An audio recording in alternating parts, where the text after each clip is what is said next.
And we're live on YouTube. We're good to go. Thank you. Welcome, Council colleagues. Of course, a special shout out to Councillor Debbie Wilson. This is Debbie's second meeting of this week.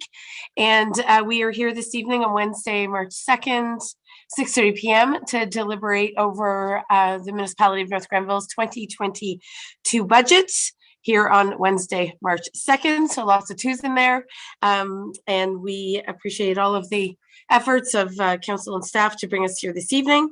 I will be calling the meeting to order. Before I do so, some of you may have seen that I did issue a statement on the very tragic state of affairs in the Ukraine. I know how many of you in our community and across our country, and if not world, are paying very close attention to the very, very challenging developments in terms of the invasion of a sovereign nation, something that I think no one wants and we're all horrified by. So I have put out a statement, and my thoughts, of course, are, and I think all of council's thoughts are with those Ukrainian people who live here in our country and Ukraine's in their own country who are putting up certainly a very admirable resistance. I do hope, and I'd like to see the government of Canada move very, very quickly to facilitate the relocation of as many Ukrainian refugees as possible. We have a very large Ukrainian community in Western Canada, and I know Canadians would receive them with open arms. So with that, I'll call the meeting to order. As is a new practice in the Municipality of North Granville as of late January, we do read a land acknowledgement at the beginning of every meeting. This is part of the municipality's truth and reconciliation efforts, which are ongoing. The land acknowledgement is but one of a longer term effort to build better relationships, whole relationships, meaningful relationships with Indigenous peoples, both within and outside of our community. So I'll read that now. The Municipality of North Granville acknowledges that the municipality operates on the unceded and unsurrendered territory of the Anishinaabe people. We honor the historic relationship of the Haudenosaunee and Huron-Wendat peoples to this land. Of course, we recognize all First Nations, Métis, and Inuit who now call North Granville their home. We respect and support the need for cultivating a strong relationship with all Indigenous peoples, and we look forward to continuing this conversation and fostering the path towards reconciliation. So, Council, before you, of course, is the agenda. It's fairly singular in its focus, as we all know. We do have a couple of delegations this evening from both the OPP and our local CEO from our public library. So those presentations are slated as delegations before we get into the crux of our budget discussions this evening. So I'll look for a mover and a seconder for the adoption of the agenda as presented, please. Thank you, Councillor Sullivan. Councillor Barkley, thank you. Any questions or comments in regards to the agenda as presented? Seeing none, I'll call the question. All in favor, please. Good, thank you. Next, I'll go to disclosures of interest. Colleagues, any disclosures in regards to pertained or perceived or real financial benefit or loss arising out of this evening's meeting? I see none, so I'll move on. I do note that there is a message from the clerk for a participant who is joining by phone to identify themselves. If you can do so now, that would likely be helpful.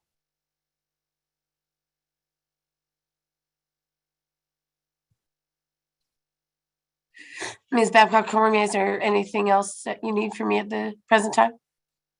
Nope. Okay. Then we'll carry on. If that person needs to be identified, please do so at a convenient time. All right, so we'll move on by welcoming Inspector. We were saying acting inspector, but Inspector, congratulations. You are here, I believe, in a permanent capacity now. So thank you for coming. And I believe you're joined by your colleague, Sergeant Kenneth Key. Is that correct? I see Ken. Sergeant, thank you. Okay, so we'll leave it to you to present the 2022 OPP budget. Thank you. Perfect. Thank you, Your Worship. Good evening, everybody. For those that don't know me, I am the current detachment commander for Granville. Josh Kingsley is my name. I am responsible for Prescott and Kemptville detachments. In terms of speaking about tonight's budget, Staff Sergeant Ken Key from our Municipal Policing Bureau is going to take it from here for the budget part. And subject to any questions afterwards, I'm happy to answer any operational questions that anybody may have. So Ken, if you want to take it from here.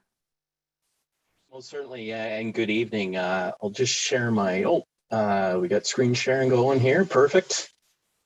Thank you very much. And that's great. Okay, so I take it somebody's going to scroll through for me.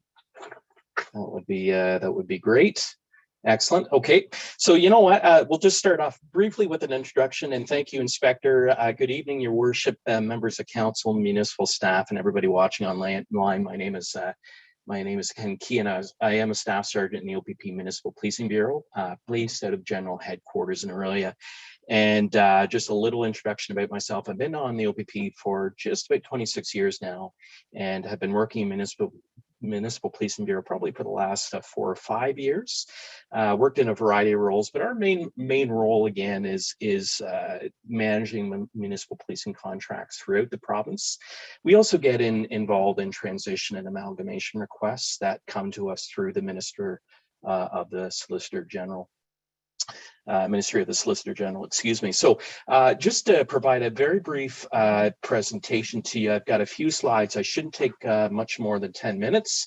And I'll provide you just with some information in relation to the OPP annual expenditures. We'll speak a little bit about the OPP billing model, which is the method for cost recovery for the municipalities that we police in the province. And just for anybody, and I apologize, there might be some people that are familiar, but for those who aren't, it's just a good basic refresher. We'll speak to your particular annual policing costs for your municipality since 2014. And then we'll also just briefly go over your 2022 annual billing statements. So if we get up the next slide, please. Thank you. So this is just, keep in mind, this is at the provincial level. These figures are based on 2020-21 estimates. And this pie chart provides an illustration of where the money is allocated to and what services the OPP provides. So looking at the provincial and specialized responsibilities section, approximately, you can see there's 64% of the total budget of the OPP. And that's for our mandated provincial responsibilities. And so those areas you see listed there, the traffic safety investigation, all those specialized services or emergency response teams, aviation, the helicopter and such. Again, that is recovered within that section there, but the services listed there are provided to our municipalities, but the costs for providing those services aren't recovered directly from municipalities. You can see in the blue section there, that's the municipal policing resources. Again, that section, you can see 34% listed. Again, that is the portion that is recovered directly from our municipalities for the policing services we provide, listed there under that heading. And again, you can see there that is primarily services that are offered from our local detachments serving our various municipalities across the province. Next slide, please.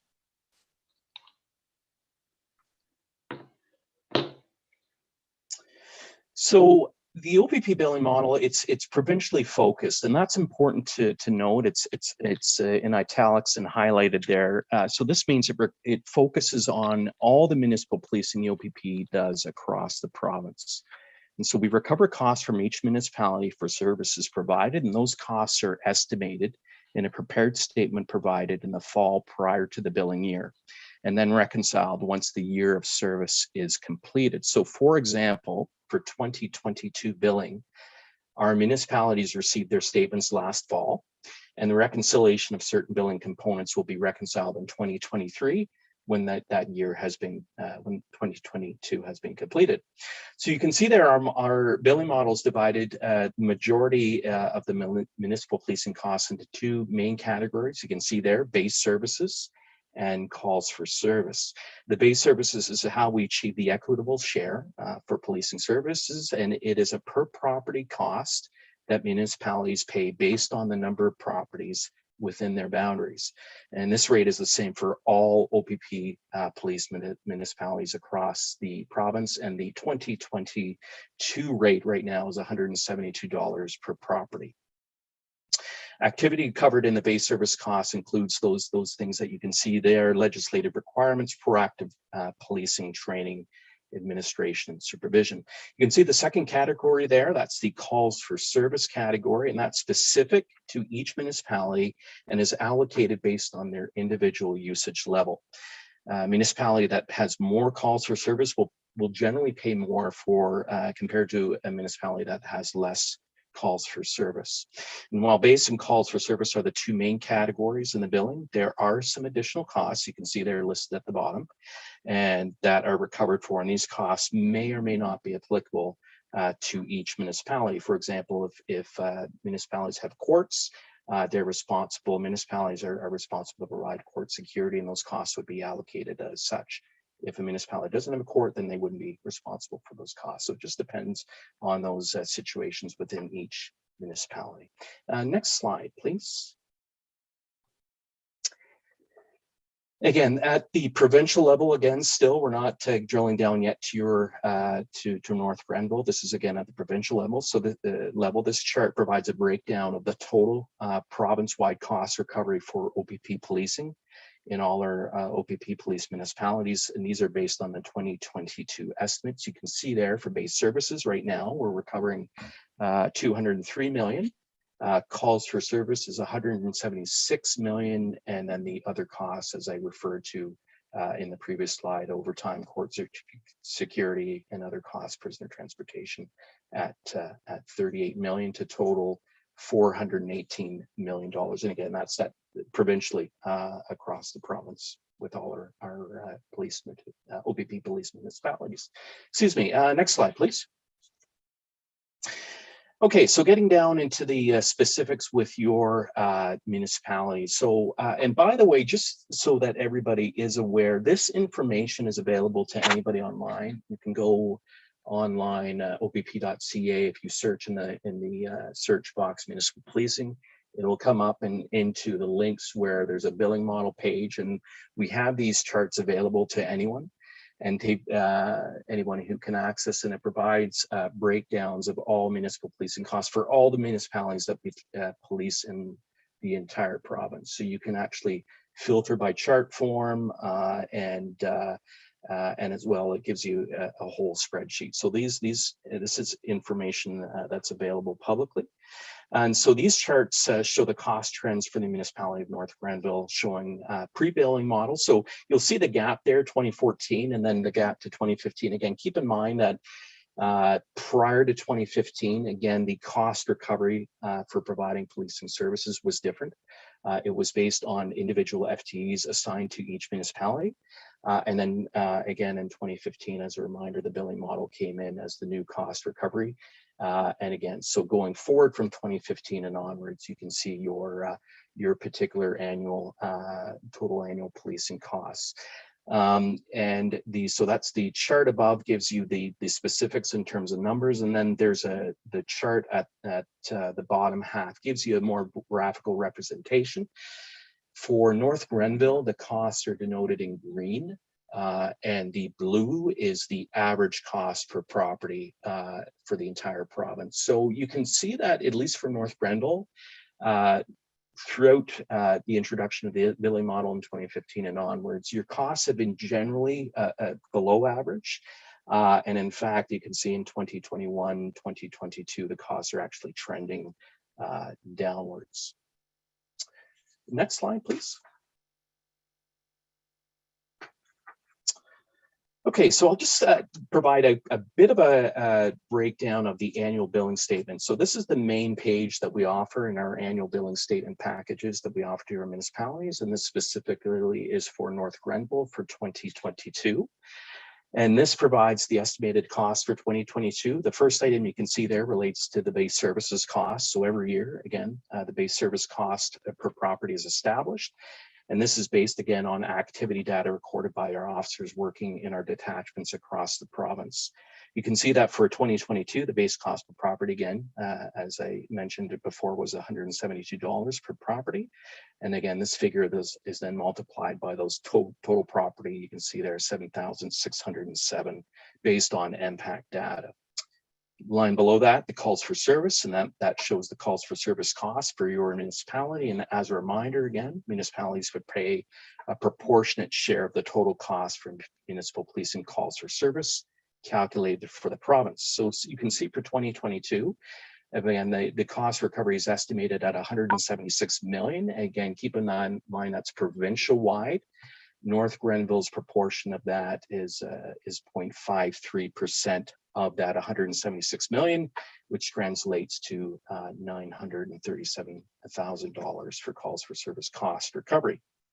And then you can see the rest of the items below there: overtime, prisoner transportation, accommodation, cleaning, and gives you the totals below, and then an adjustment with the monthly billing amount of $199,000.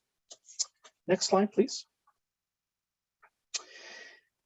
Again, this is taken from the annual billing statement. And again, there's a lot of numbers on here. I apologize. But again, just to give you an understanding of how we come up with the calls for service calculations of those costs. So again, and this is included in a summary in the annual billing statement package. This page shows the calls for service billing summary, which outlines more detailed information as to how the North Grenville's proportionate share of calls for service cost is calculated. You can see there the calculation works by looking at a 4-year rolling average of activity data. And the main reason behind this is to allow for cost stability. There often questions do come up into relating to, well, why can't we just look at a year by year set of data and calculate costs from that? The reality is that then tends to kind of initiate some cost instability. Again, when we're looking at averages and a 4-year average, we look at, again, the primary reason for that, again, is to assist in cost stability for all our OPP municipalities. So for 2022 there, you can see there, we look at 2017 to 2020 data. And we determine that 4-year average and calls for service for 9 billing work groups, as you can see there on the left side. And then each of these billing work groups has a number of calls that are billable and categorized into different billing work groups. So note that all calls for service note that not all calls for service are billable to municipalities. So often the question will come up, well, what happens if somebody calls in a traffic complaint on a local road? Is that a billable calls for service? That actually is not included in the cost. There's certain categories of billable calls for service that are included here, but keep in mind there are other calls for service that are attended to that are not billable to the municipality. For example, that traffic complaint example. So we then take the 4-year average calls for service counts and apply a time standard, which is based on 4 years worth of activity data to come up with the total weighted time for each billing work group seen in column C. And this time is totaled and then applied to the total provincial hours and is given a percentage of 0.53% in North Grenville's specific case. And this percentage is then applied to the total provincial cost of 176 million. So a lot of numbers there, I realize, but at least that gives you a bit of a Coles Notes version of how that works. And we'll proceed to the next slide, which is, yes, just to wrap up, there are, again, as I mentioned before, there's a number of really good online resources that are available to anyone to access. We do have a number of links you can see there that provide some really valuable information. And as a bureau, I know we are always willing and able to meet with anybody and provide some further information. But I think that essentially wraps up my presentation. Happy to take any questions or comments at this time. Well, and thank you so much for that presentation, Sergeant Key. I know Councillor Barkley is chair of our Public Services Board, so he may wish to ask a question or two, and I also see Councillor Strachian. So I'll recognize both. Go ahead, Councillor Barkley. Thank you, Madam Mayor, and through you to, first of all, Sergeant Key. Thanks for the presentation. I noted our percentage of the total weighted time or total weighted cost, that 0.53% or 0.53, is that a shifting number? I mean, is that calculated or is that set? And what determines that percentage? Yeah, thank you, and Councilman through the mayor. Again, just that again is fluctuates from year to year based on that activity data. So based on, essentially it comes down to hours of service provided, again, based on the calls for service data listed in that chart. 4-year averages is applied. There's a time standard that's allocated to each one of those calls for service billing work groups, and that gives you an hours total. And then that hours total is applied to the whole provincial hours total of calls for service, and that percentage is then calculated at 0.53%. So I think of it as it's just a big pie. The hours for calls for service every year, basically it's put into a big pie, and then based on the activity data for each municipality, a proportionate share is calculated based on those hours to come up with your share of that provincial total. I must say it's a very complicated calculation how we arrive at the building. The building model is very detailed and complicated. And another question, if I might, Madam Sure. Mayor? Yes, go ahead. Thanks. And this through you, either to Sergeant Key or to Inspector Kingsley. On one of the slides, I noticed prisoner transportation has an asterisk, and I think the slide indicated that prisoner transportation may or may not be charged, may not be a part of the billing model. Under what circumstance is prisoner transportation billed to the municipality? I understand it seems to me that sometimes it isn't and sometimes it is. What are the circumstances under which prisoner transportation is applied? Yeah, and great question through the mayor. Again, prisoner transportation costs are allocated to all municipalities on a per property basis, and again, that's based on activity data. And I just have to double check if that's provincially or if it is by municipality. Just bear with me here for a sec. I will note that there's about $13,000 that are charged to the municipality for prisoner transportation. So right. Perhaps Inspector Kingsley's got some insight into that number.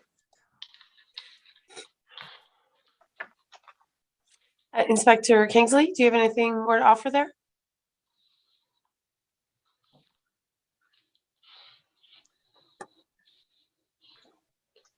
Sergeant Key? Sorry, and not just to follow up again, that the prisoner transportation costs, again, that's at a provincial level, and then it's allocated and divided up on a per property basis. So it's on a per property cost dependent on how many properties are in your municipality. But again, these would be, again, it's looking at the activity data of officers providing prisoner transportation services. So for example, it could be an officer transporting a prisoner to a court for a court appearance. It could be an officer taking a prisoner from, say, the detachment to to the local jail, and that type of stuff. That's the type of, again, activity that's tracked, and then the costs are calculated based on that activity that's within our activity tracking system. So it's not necessarily specific to the activity within our detachment, but a percentage of overall activity. It's basically calculated at the provincial level, and then there's a per property factored cost. by the number of households we have. Number of properties. Yeah. Properties. I'm sorry. Yeah. Okay. I think we lost Inspector Kingsley there. Nope, he's back. Oh, Yes, so my apologies. I did have a system crash, so I missed the last couple of questions. So I'm hoping Staff Sergeant Key was able to carry on my behalf. almost. I just note that there's $13,000 charged under prisoner transportation, and I'm just wondering what kind of, but I think Sergeant Key explained it's a percentage of overall activity. It's a calculation based on the number of not residences, but Households. Thank you. So Inspector Kingsley, do you have anything else to add there? No, I mean, we do offer prisoner transportation from courthouses to jails and back and forth. And we are obliged by the courts to bring remanded prisoners back and forth from either Brockville or Quinte West or OCDC. So there are some obligations on our members' behalf in order to do prisoner transportation for remanded prisoners to and from the various courthouses. But as Sergeant Key suggested, it's not the individual activity of this detachment, but rather a percentage of overall provincial activity. Is that? I just want confirmation on that. Yes. Okay. Thanks. Okay. And thank you, Inspector, for rejoining. I'm going to go to Councillor Sullivan, or is your hand down, Councillor Sullivan? Yes, I took it down because Councillor Barkley just asked the question to clarify. Because initially, Sergeant Key had said, depending whether or not you have a court in the municipality. And I just wondered, with all of the video appearances over COVID, the pandemic time, there would have been less transports to courts or back and forth, I would think so. And going forward, is that number likely to drop if people don't have to be transported for a court appearance, if they can do it by video? Inspector, Sergeant, go ahead. Sorry, yeah, and through the mayor, yeah, absolutely. That there's a potential of that. Again, we won't know because those costs are calculated again as we roll along. I mean, it's quite conceivable though that if you're having less prisoner transportation activity, those costs again will be lowered as we go along. Potentially, yes. Okay, and so this is mainly transporting prisoners from say the Kemptville detachment to a court appearance or to a prison. Correctional facility. Okay.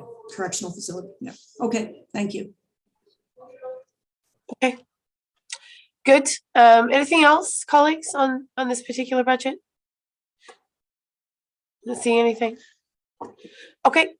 So I mean, I think for context, the only thing that would be helpful for the public to fully appreciate is the Police Services Board that has been in existence here in North Granville for quite some time as part of the provincial overhaul of police services boards to detachment services boards is on the precipice of a transformation, an evolution, sort of depending on what happens. And we've been patiently waiting, as I think is the case for every municipality and every OPP detachment for over a year now to get some better clarity and enactment of new legislation, which will determine the configuration of local, regional police services boards.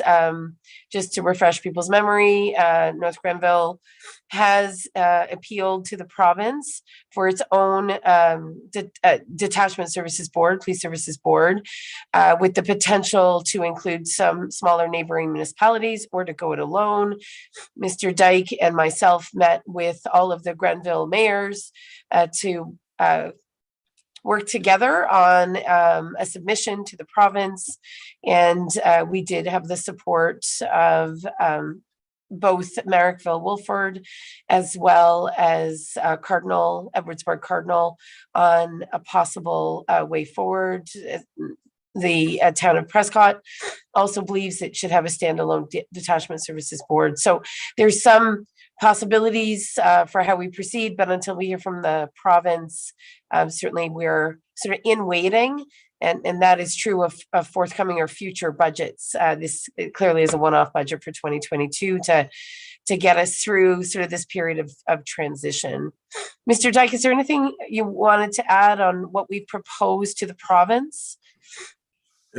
No, Your Worship, I think he captured it. We're just waiting back. We've been in contact with the Solicitor General's office numerous times, and it's just we'll just wait and see until they're quite busy with their role in the pandemic and that right now. So hopefully in the not too distant future, we'll go back on the status of our application.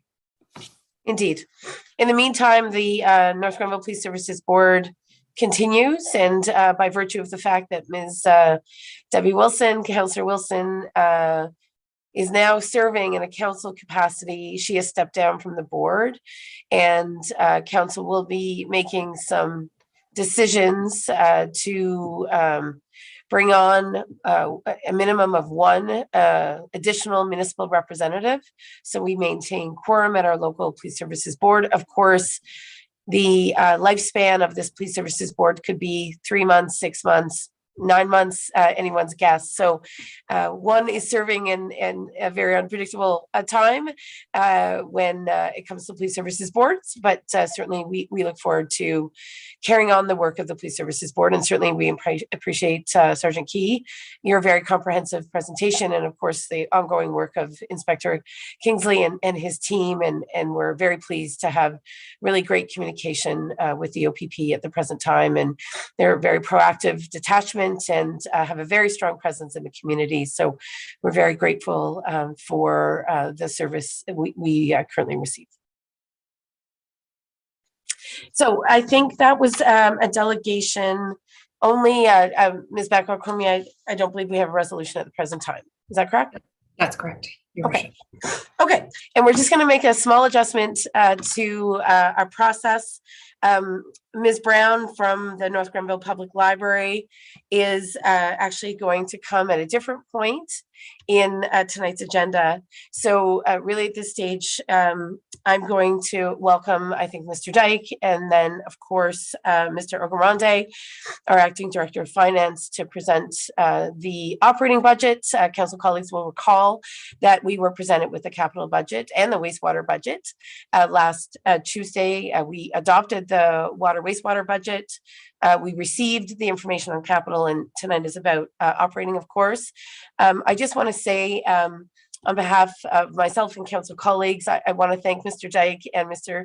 Ogarande. They've worked incredibly hard over very condensed timelines to present what I think is a really robust budget. Of course, there were a number of different stakeholder consultations with the business community. There were some public meetings. There were some technical briefings with the media. And I think, out of all of that has come some really good reflection and, a message, certainly, I think, to council and to staff to carry on with what has been very good work and to ensure that our community can pursue, as it has over the last couple of years, some important strategic investments, particularly around infrastructure, while at the same time being fiscally responsible, as certainly I think this council has. And with Mr. Dyke coming in just at the beginning of the pandemic in 2020, certainly him and his team have proven to be very rigorous in how they approach municipal budgeting. So I want to recognize, I know there's some anxiety out there when it comes to global events, not the least of which is the one I mentioned at the beginning. Also a current spike in our own interest rates, I shouldn't call it a spike, a modest increase, but obviously more to come. So there is some economic anxiety, if you will, and I think this council is really cognizant of that, as is staff, and it's been a great collaboration to work so closely with staff over the last few weeks and hear the benefit of what they have to say. And I know this evening we're going to be discussing a potential reduction in the proposed tax rate increase, and I welcome all of the reflections and comments of council colleagues and a good engagement with staff on that basis. So over to you, Mr. Dyke, and thank you again. I know it's been very, very time consuming these last few weeks, but we appreciate your leadership in getting us to this pivotal moment this evening. Thank you, Your Worship, and welcome everybody tonight to our budget meeting. I think tonight is, as the mayor mentioned, that tonight represents our second presentation to council. Last week on the 22nd, staff presented council with the capital investment budget, as well as the 2022 wastewater operating capital budgets. Just to recap for the members of the public, council granted final adoption of the water and wastewater capital operating budget last week, and so we will not be dealing with that again tonight. And on last week, council referred the final deliberations on the capital budget tonight, along with the 2022 municipal operating budget. I'll give a brief summary of some of the questions and direction provided to council at our last meeting. First being was with respect to the treatment of the old Oxford Township Hall. And as you'll see as part of the presentation, we have now identified a creation of a heritage redevelopment reserve fund that would some money would be deposited in that to accommodate any identified work on the hall as identified in the study being done in the coming year. We'll also provide additional information regarding the funding sources of various capital projects. There were some questions asked around, what funding is applied to certain capital projects. Is it all is it all from reserve fund? Is it part of government grants? So we'll be able to present with you the breakdown for each one of the projects that are included in the capital budgets, the funding source for each one of the projects. At the last meeting, council also requested that staff go back and more importantly for tonight's discussion, look at any possible further reductions to the 2022 operating budget that would reduce the proposed tax rate increase presented by staff of 1.9%. After further review over the past 10 days, staff has identified an additional approximately $180,000 to $190,000 in savings, reducing the proposed tax rate from 1.9% to 0.74%. The additional cost reductions were realized in such areas as re-examining consultant fees used throughout the course of the year, some programming reductions within corporate services, as well as some other areas with respect to services or programs that could be delayed into subsequent years from 2020 in recognition of the request from council. I think it's important to note to build upon the comments of the mayor with respect to the outstanding job that staff have done in supporting me and council and bring this budget together, that the additional $180,000 in savings that we're going to present additionally tonight, that's on top of $390,000 in operational savings that were realized in the first draft of the budget provided to council. So in putting this budget together, staff has been able to reduce over $500,000 in operating expenses to allow us to move forward in other areas of community development. The amended proposed the proposed budget, as I've just identified the amendments to, it was developed in recognition of in response to the challenges we face as a community regarding the COVID restrictions, which had a significant impact on our revenue sources with the multiple closures of our arena facilities, but also as realized throughout the community, the higher levels of inflation that we've experienced this year and going next year that we've experienced in decades, and how we've been able to address that and identify that as pulling the budget together. I think it's important for me to recognize that this budget is representative of the mandate that this council set.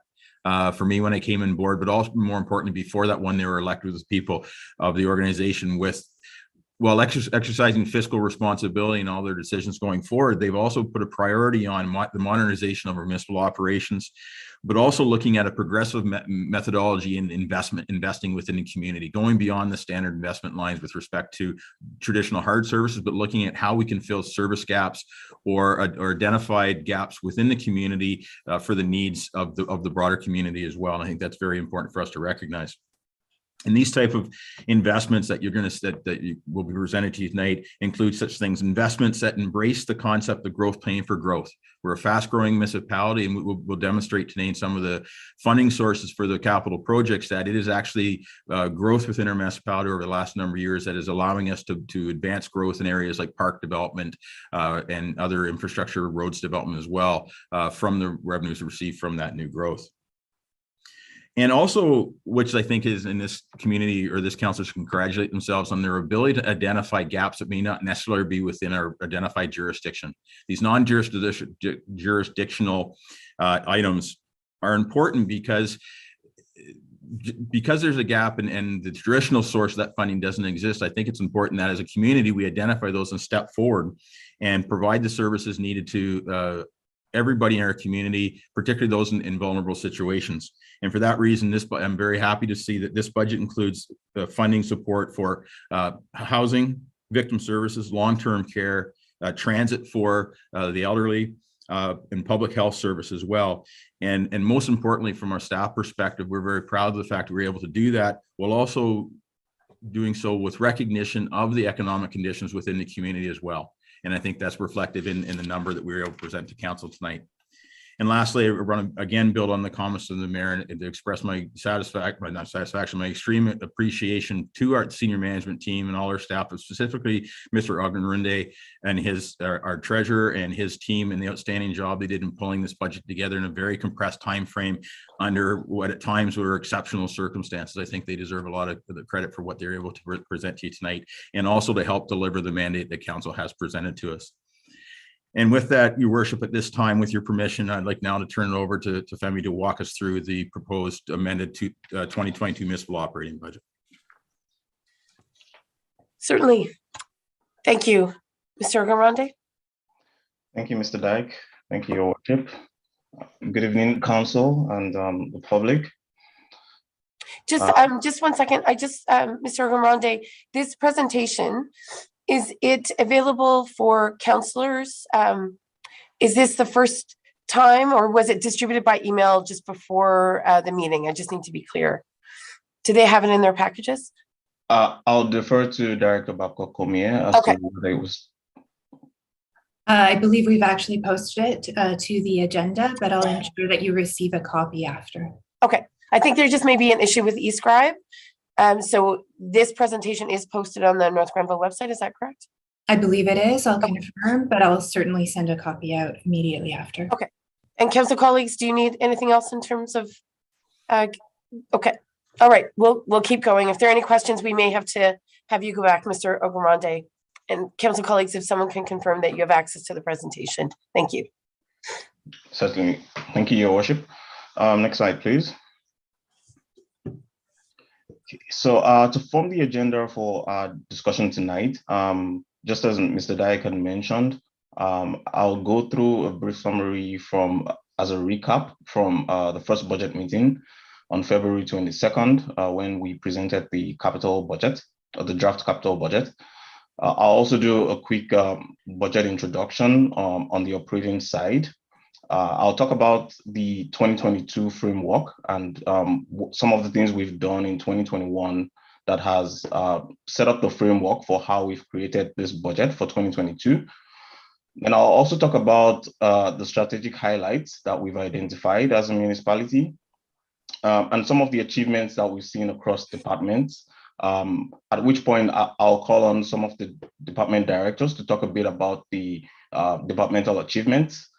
We've already talked about the OPP budget, so we'll skip over that. And then at that point, I'll hand it over to Ms. Brown from the Public Library to talk about the library budget.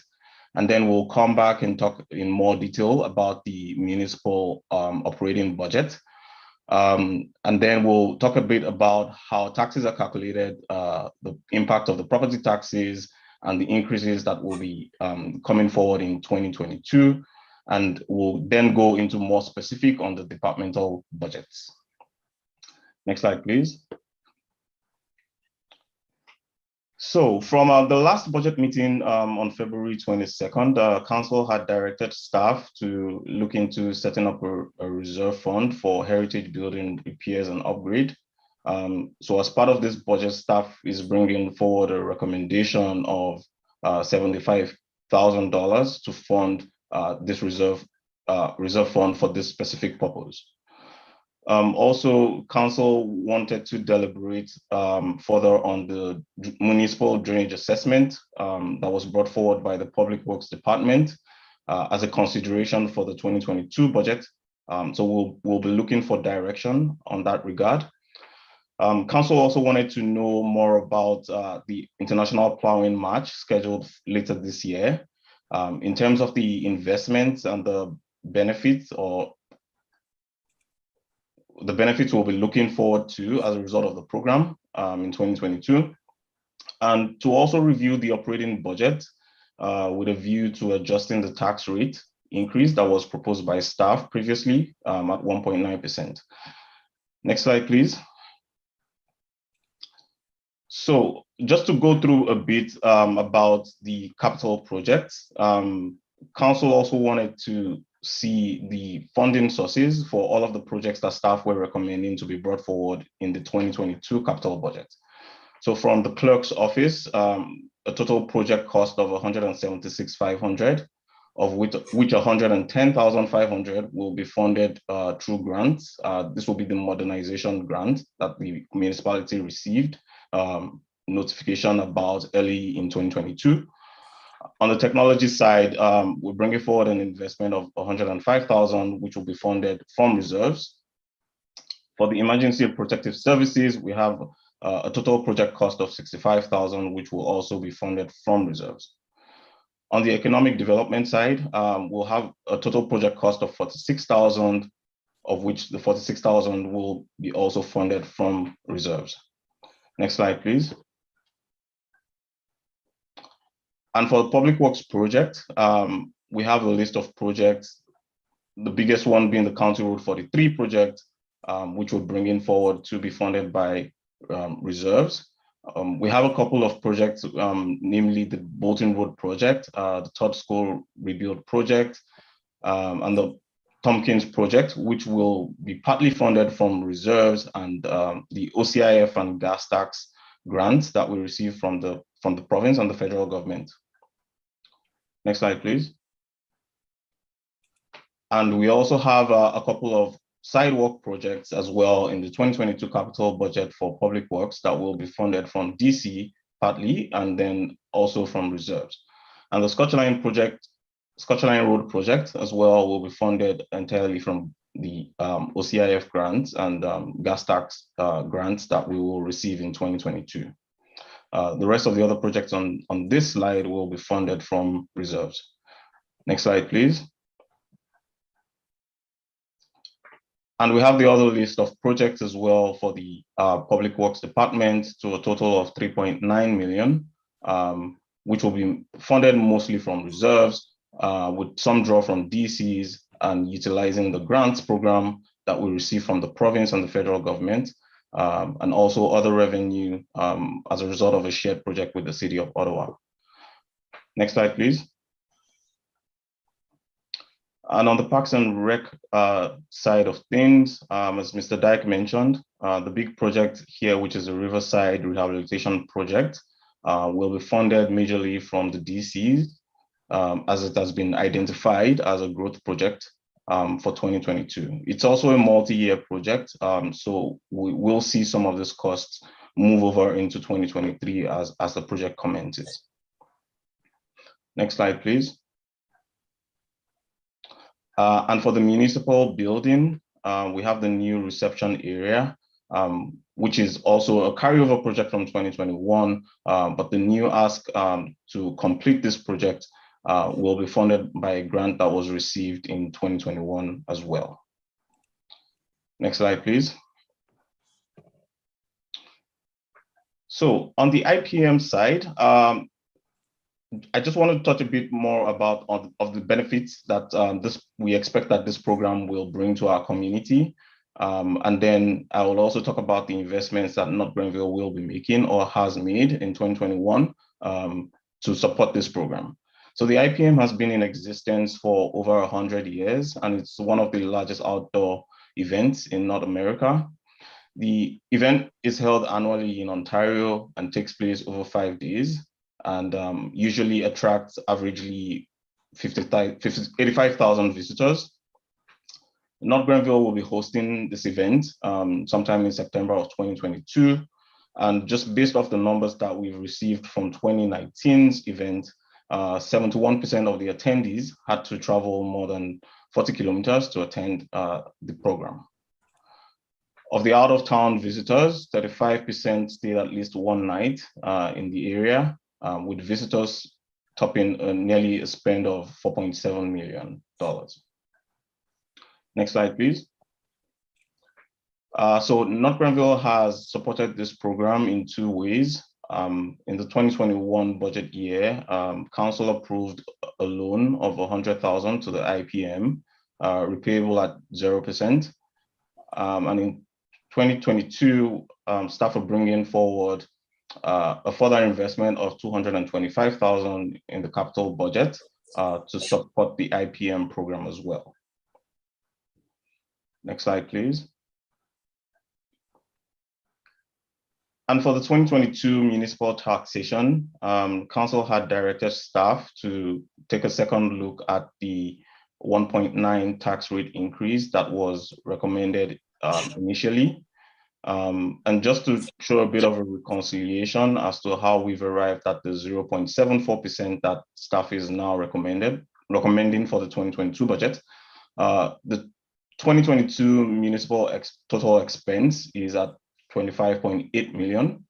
And working back from the 2021 municipal tax levy at 15.8 million, including the assessment growth of 2021 and the expected growth in 2022, we have additional taxation dollars of 574,000.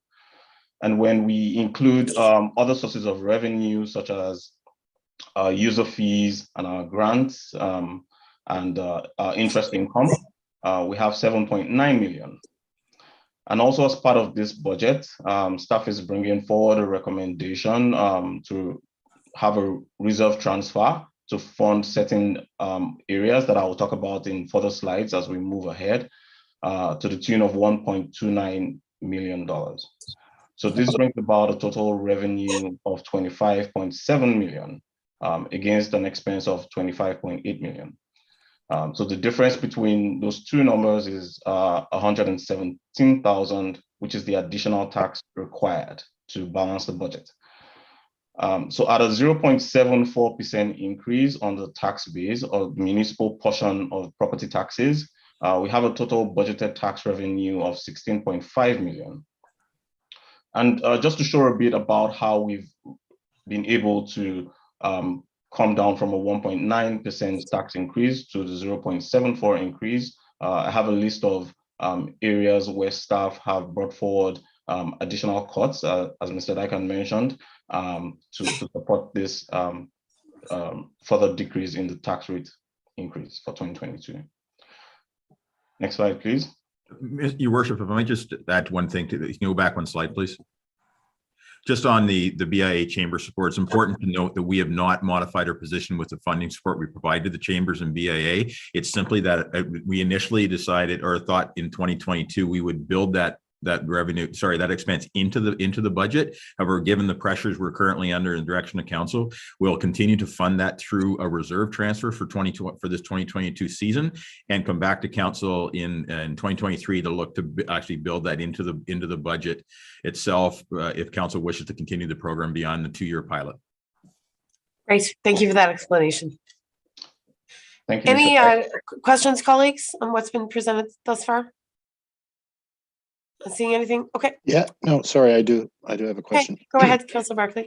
We were provided with a list of community earlier last week with community grants that were funded.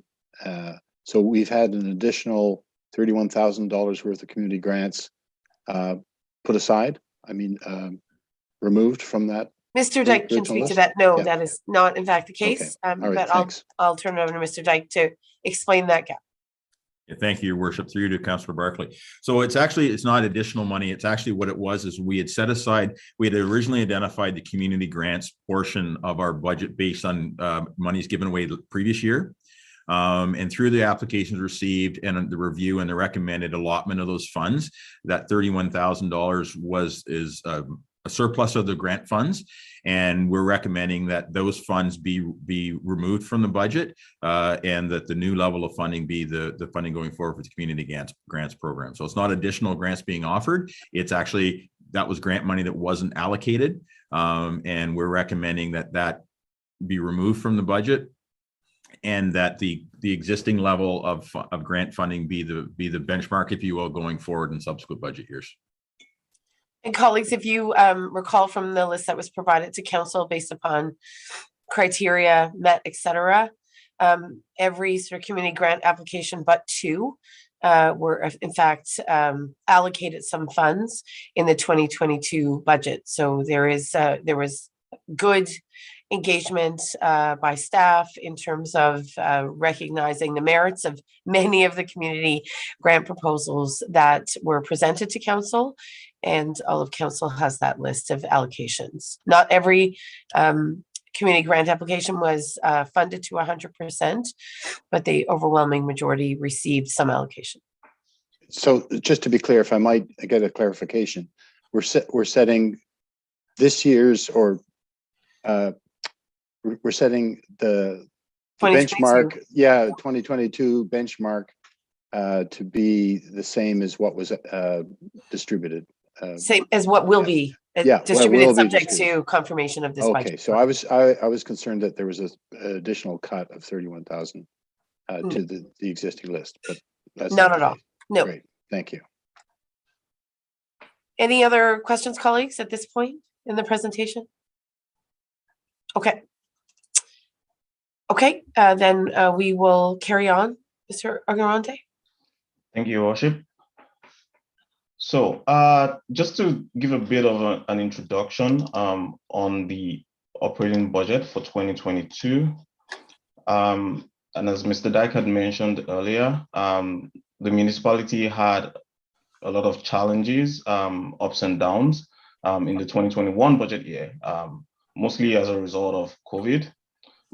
Although we've had these challenges, we've also had good news stories that have far outweighed the challenges that we encountered.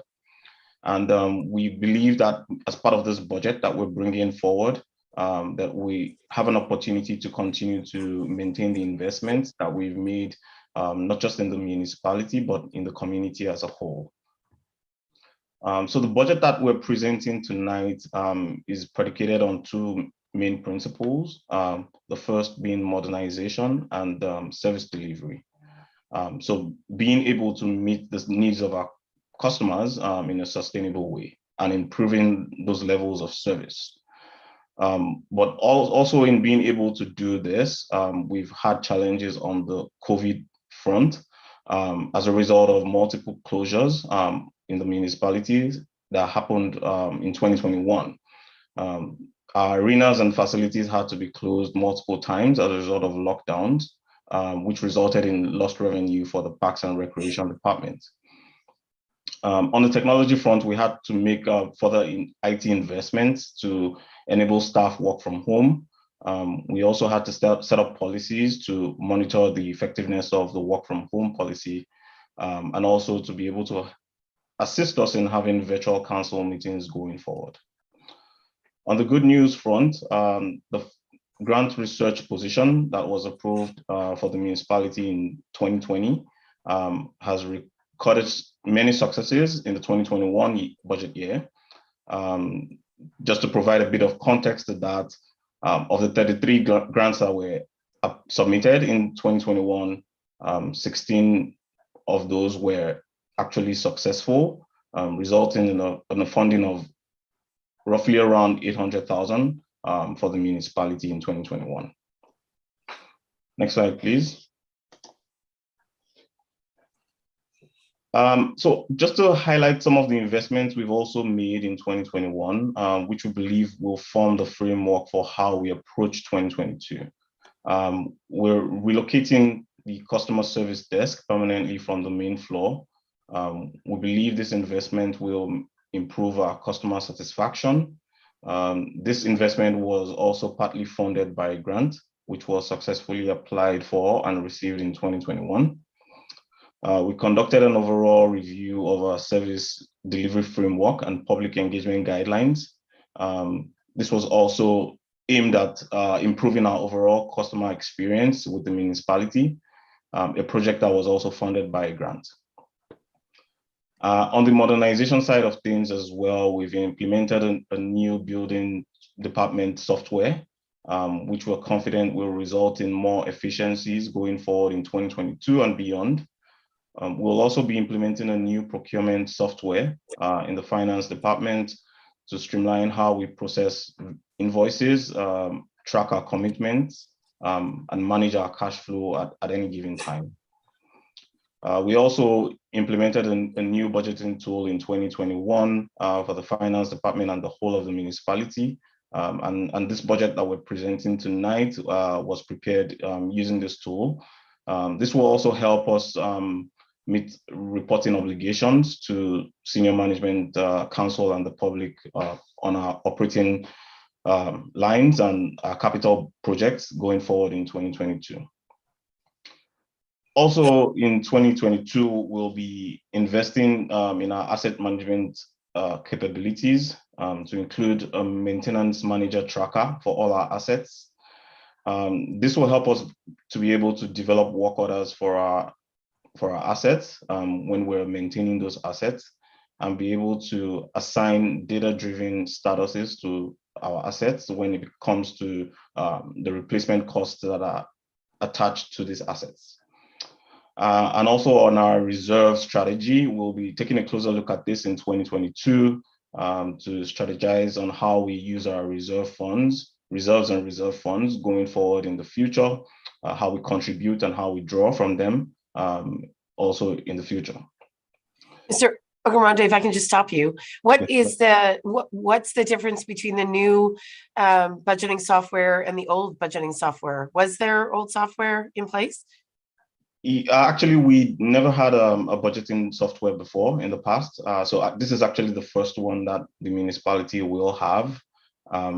Previously, all of our budgets were prepared on Excel spreadsheets. So actually, this is the first year that we're preparing a budget using a budgeting tool. And how much of a difference do you think it makes? It's been absolutely fantastic in terms of being able to analyze, also being able to provide support to the department and guidance in terms of how they budget. So it has reduced the time that it takes to actually prepare and vet a budget. So it's been very, very helpful. Good, glad to hear it. Thanks. Thank you, Your Worship. So in 2021, we also undertook a new strategic planning program for the municipality.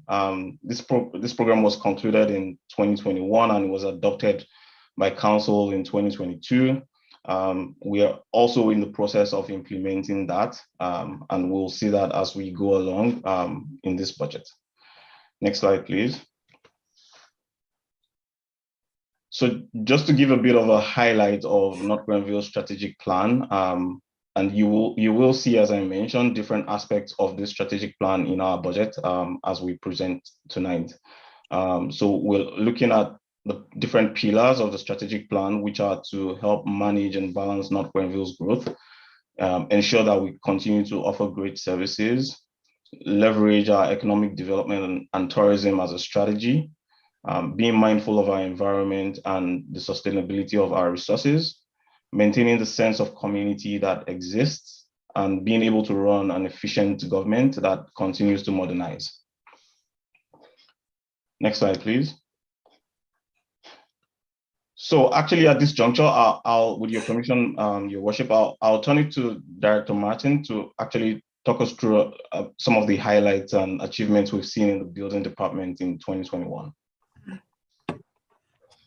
Okay, welcome, Ms. Martin. Thank you, Your Worship.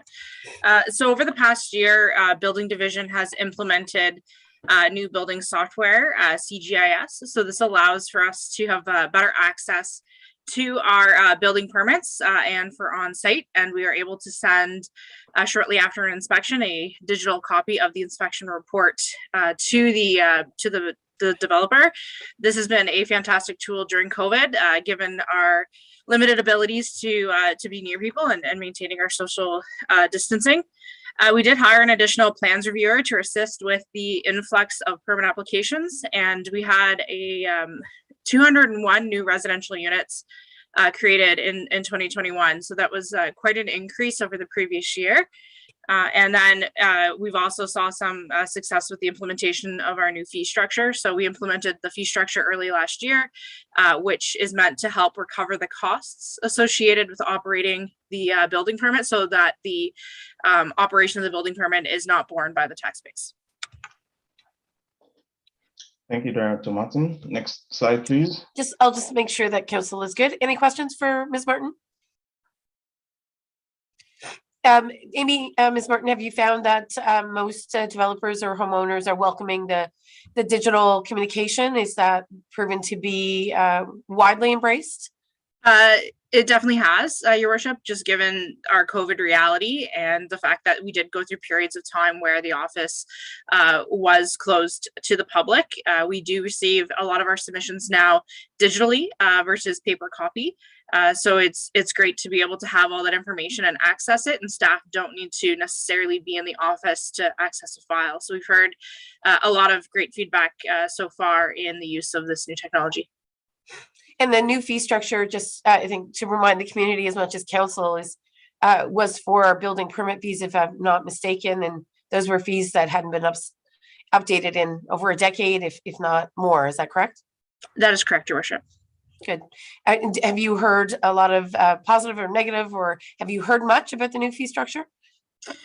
I haven't received any negative comments back from the development community. I think everyone understands that we need to have a cost recovery model for our building services, and our fees. I mean, even though there was a bit of an increase initially, they weren't. I mean, the intent now is to move forward with just an annual index, so we won't be in this position again. So there's definitely a lot of understanding from the development community when we did increase our fees. Good to hear. Thank you. Okay, Mr. Agarante, carry on. Thank you, Your Worship. Next slide, please. So with your permission, Your Worship, I'll call on Director Guy to walk us through the achievements for the Parks, Recreation and Culture departments in 2021. Okay, welcome, Mr. Guy. Thank you, Your Worship. So in 2021, the Parks and Recreation Department completed the interior and exterior LED lighting installation for the Municipal Center. So we should see some real efficiencies in our utility costs going forward. Once again, we opened the Kempfills Creek Skateway at Curry Park. I think we tripled it in size this year and certainly had some positive feedback. We installed a new play structure at Glen Gables Park and new tennis court lighting at Riverside Park. We built a connection from the rail trail to the Sugarbush Trail at the Kempville campus. And we're well on our way for the detailed design work for the Riverside Park project, which includes the new accessible change room, outdoor rink, and splash pad. Colleagues, any questions for Mr. Guy at this stage? Okay. Seeing none, we'll carry on. Thank you, Mr. Guy. Thank you, Your Worship. Thank you. At this point, also, with your permission, Your Worship, I'll call on Director Dunlop to walk us through the highlights in the waste management program in 2021. Welcome, Director Dunlop. Thank you very much, Your Worship. So the solid waste program was seeing an upward trend between 2016 and 2019 for solid waste collection. 2020 was a unique year for the curbside collection and self-hauled waste due to residents staying at home and completing cleanup projects and home renovations as the trend continued. Since the inception of the modified solid waste or the waste management program in February 2021, with the introduction of the curbside collection of organics, we have seen a decrease in curbside collection waste, a fairly steady quantity of collected recyclables, and a third more than the expected quantities of organics. Next slide. The program has been exceptionally well received and embraced by North Granville. We look forward to a full year of numbers for all forms of wastes and recyclables, and a summary report will be provided to Council mid-year. So both these charts show those trends. Thank you very much. Questions, colleagues? Seeing none, we'll move on. Thank you. Thank you, Your Worship. Next slide, please. Since we've done the OPP presentation already, we can move to the next slide. Okay, at this juncture also, with your permission, Your Worship, I'll call on Ms. Brown to walk us through the library budget. For sure. Welcome, Ms. Brown. Thank you. I'll just wait until it's up. Okay. Madam Mayor, members of council, thank you for this opportunity to present our proposed budget. It's also a great opportunity for us to give you a bit of an update on what we've been doing at the library. I promise not to make it too long, but I always think it's great to share what's going on here because we do have some good stories to share. I think we have on the meeting with us this evening, we may have our vice chair of the board, Carrie Badgley, has joined us, and he and I would be happy to respond to questions toward the end of the presentation. Next slide, please. Okay, as per this slide, I'll cover briefly the highlights of 2021, proposed budget, and then one slide for plans for 2022. So let's start with some good stuff. Next slide, please. The library strives to deliver service excellence to North Granville, and COVID did not stop us.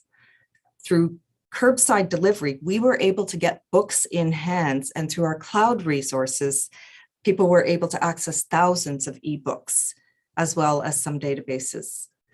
So in spite of the closures, our circulation was around 85% of a normal year, which is pretty darn good.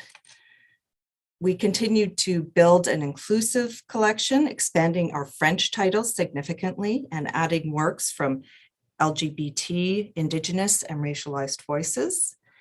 And we also added more local author works. And I just want to draw your attention to the picture there. Sierra's working the table at the Labor Day Promenade, downtown Promenade. That book was that table's entirely local authors' works. So we have a lot of local talent. And finally, we ended the year by launching a new catalog, and it has some great features. If you haven't checked it out, I encourage you to do so. Next slide, please. So program highlights. Programming is another pillar of what we offer. And again, we met the challenges presented by COVID and its restrictions.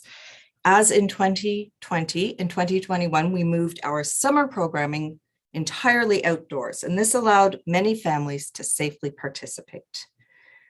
And you can see that great photo there of a fishing event run by our own library, Sue. We offered online programming as well for kids and adults throughout the year. Programs like Zoom Bingo or Virtual Book Club, author events, and we were able to offer some indoor programming as well. Just a few words about our community partners. We have many, including the Municipality, the BIA, École Rivière d'Eau, and of course our Friends Group and the North Granville Arts Guild, both of which held fundraising activities for us in 2021. So we are so grateful to you all. And I think it's worth acknowledging that last May, the Nuremberg building turned 10 years old. And we received 50 celebratory cookies free of charge from Graham's Bakery. And there's a little image of one on the slide there. So we really have great neighbors and appreciate it very much. Next slide, please.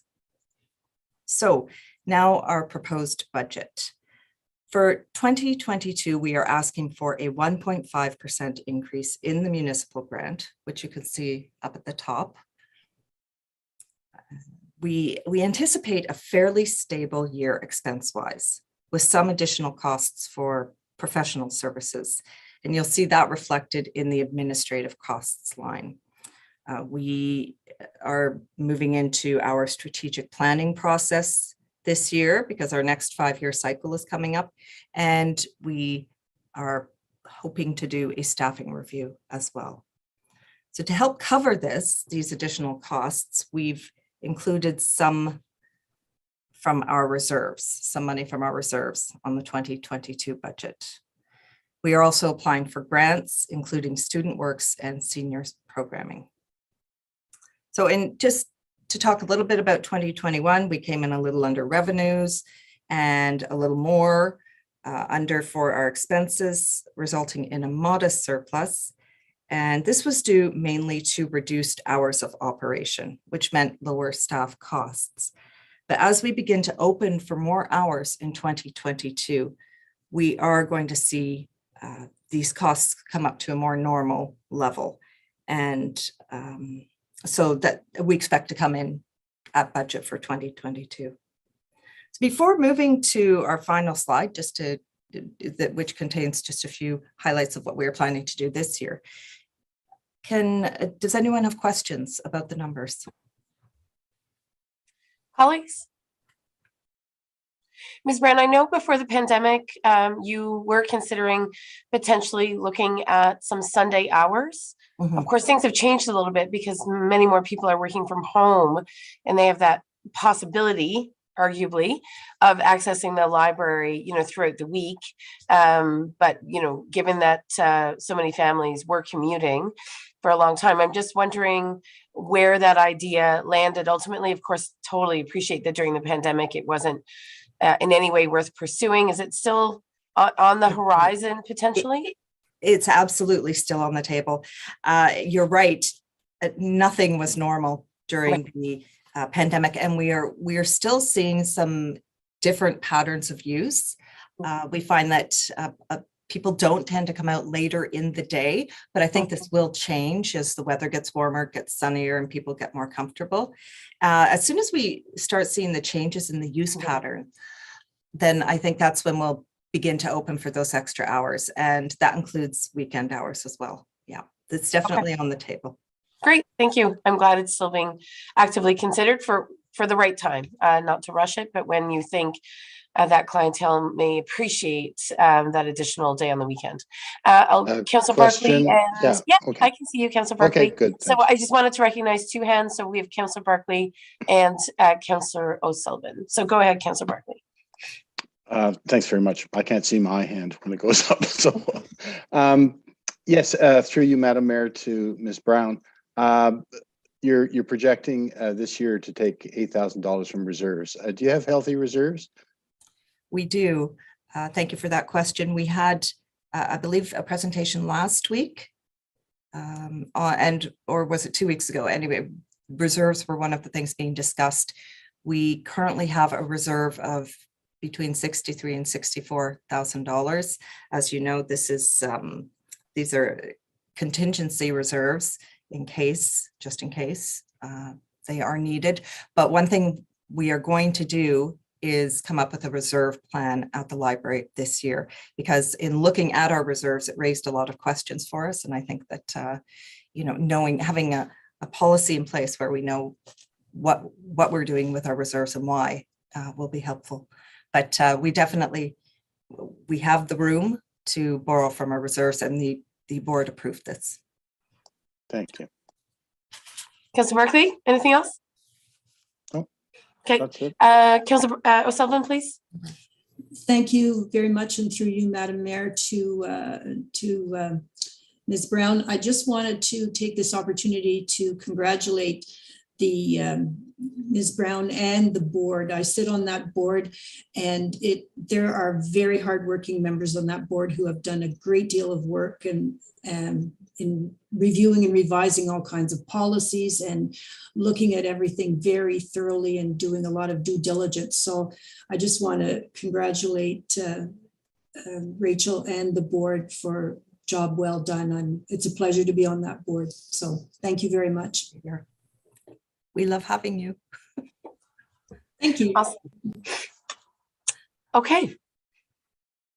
If there are no more questions, then we can move to our final slide. Yes, carry on. Okay.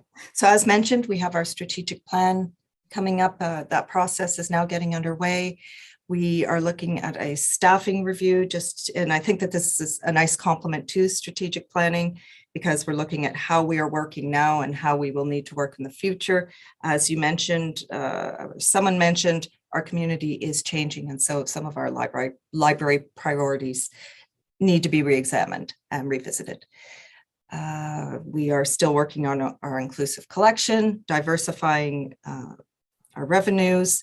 We are, again, looking at different kinds of grants and at how to optimize our donations. And finally, watch for the launch of our updated website in coming months. We're pretty excited about it. And any more questions from? Just, Ms. Brown, just wondering about the fate or what happened upon the cancellation of, I think, that interlibrary loan program. I know different libraries were trying to work creatively to see how they could leverage each other's collections, possibly use Canada Post. What is the status now of the interlibrary loan system in the absence of some of those provincial dollars?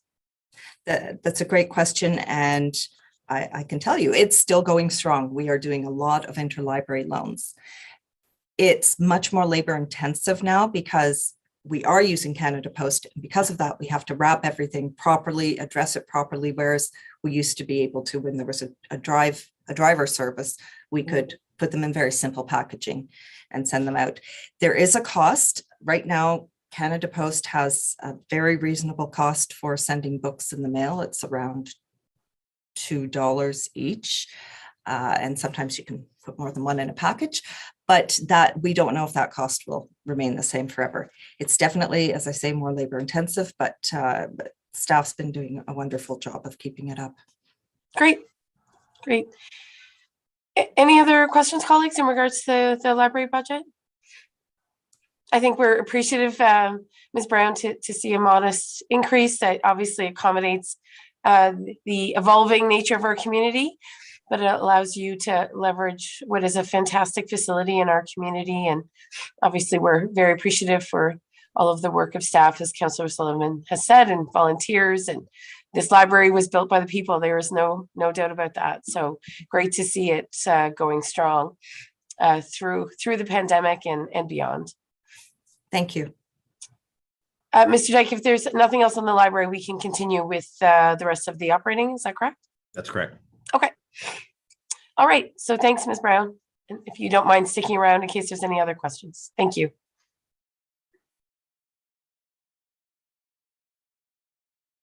All right, Mr. Ogunrande. Thank you, Your Worship.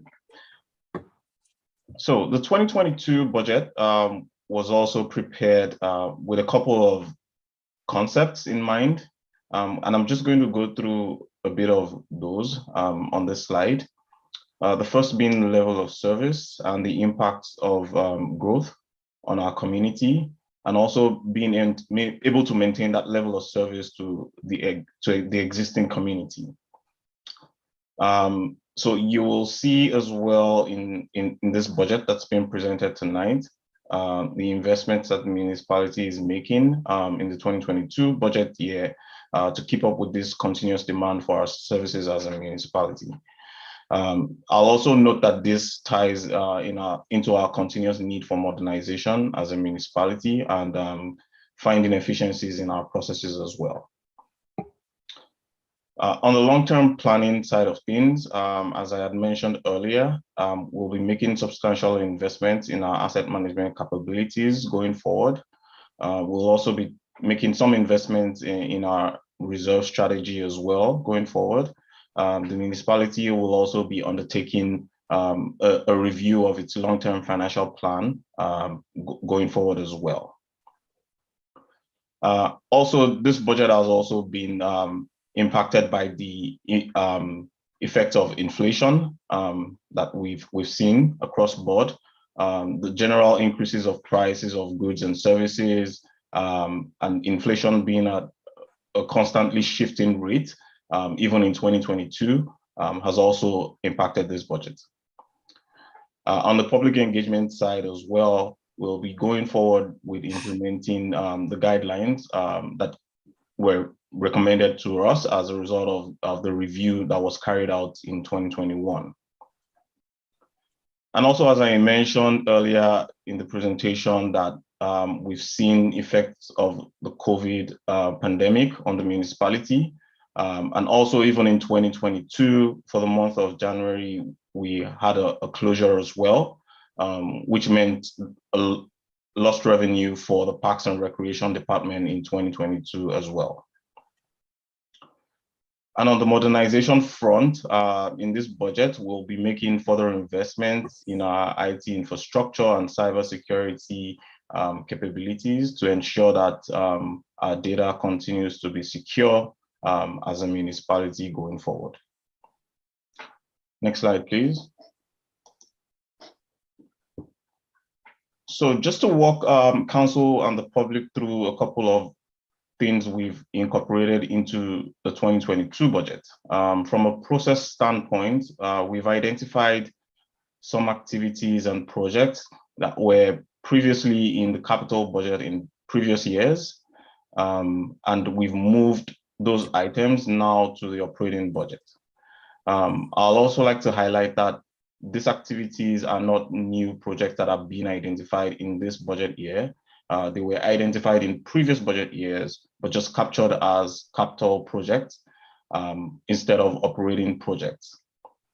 So as a result, we'll be bringing forward a proposed reserve transfer in the operating budget to cover these activities.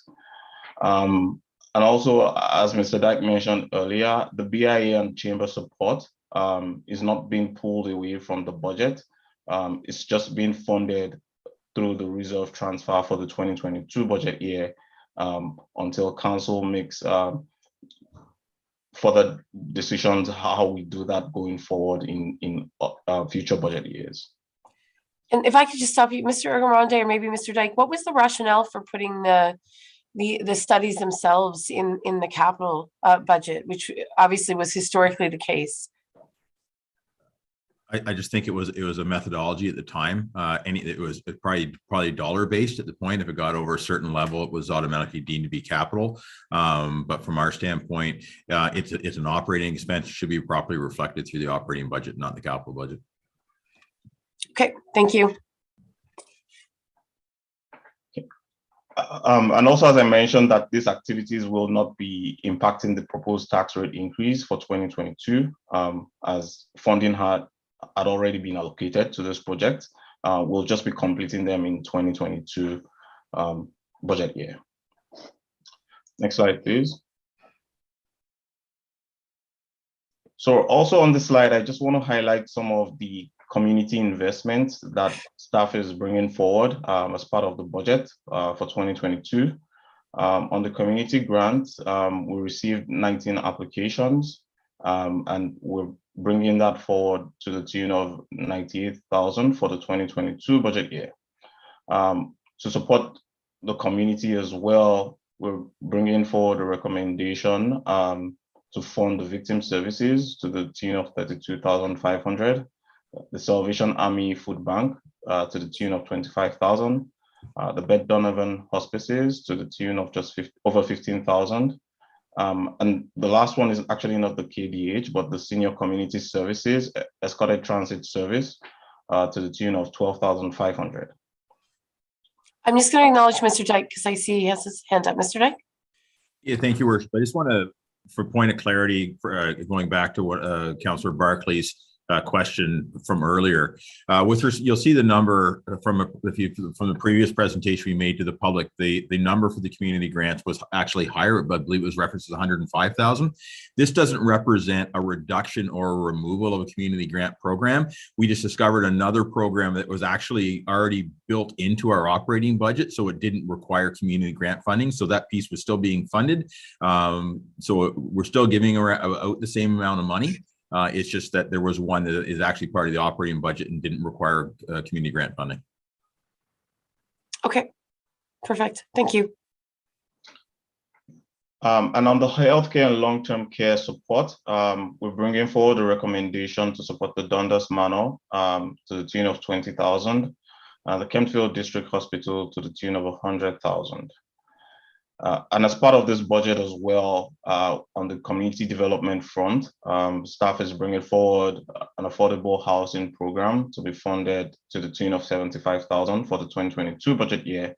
The community improvement plan to the tune of 112,500, and the small business support to the tune of 120,000.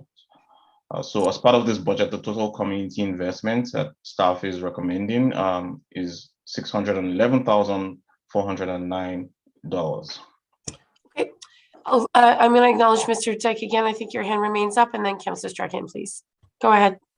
Thank you, Your Worship. Just for clarity again, the reference to the affordable housing program, this is a request for making a council to include this money in the budget, but also to create a dedicated reserve fund for our housing program in the municipality that will allow us to provide consistent funding into housing initiative programs as we go forward. And there will be more documentation coming forward to council in coming weeks as to the structure of that reserve fund. Great, thank you. And I think it advances some affordable housing goals that we adopted in late December, if I'm not mistaken. Councillor Strachan, please. Thank you, Madam Mayor. And to follow up with the point that the CEO just made, so when we're looking at the affordable housing numbers from the previous draft budget, it was 250,000, and now it's reduced to 75,000. So I think I understand where some of that has gone, but perhaps if you could clarify, that would be appreciated. Thank you. Yes, thank you, Your Worship, to you, Councillor Strachan. So that was some reallocation of funding. Again, we're trying to limit the impact on the budget and our reserves draw. So of the $250,000, some of that money was shifted over to the reserve we're creating for the Heritage Restoration Program, which in this case was specifically identified as the Oxford Township Hall. And the other portion of that money was what is the money that we use to support the chamber BIA number, which it appears there was on the previous slide as the at the $100,000, which is the continuation of that pilot program for the BIA and chamber.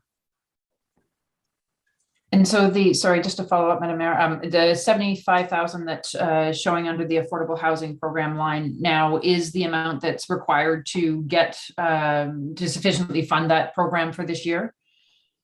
That is correct. That's the money identified by Director Martin with respect to support the affordable housing component of the CIP program. Thank you. Any other questions on this slide, colleagues?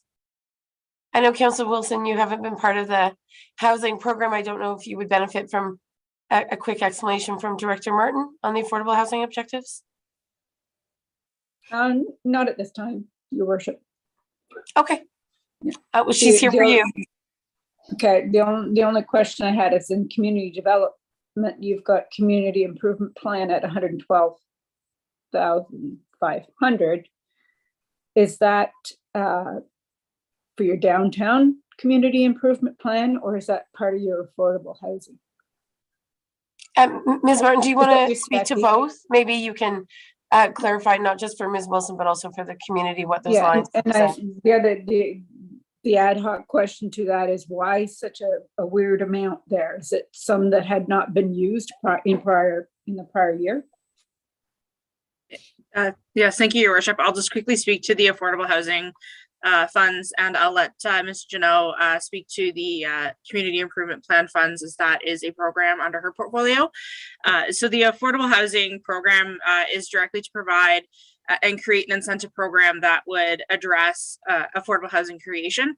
So the planning staff will be bringing forward to council a community improvement plan in line with our affordable housing strategy to support the creation of more affordable housing units in North Granville, which will include a variety of incentives, including funds to help renovate existing buildings to create more opportunities for affordable housing.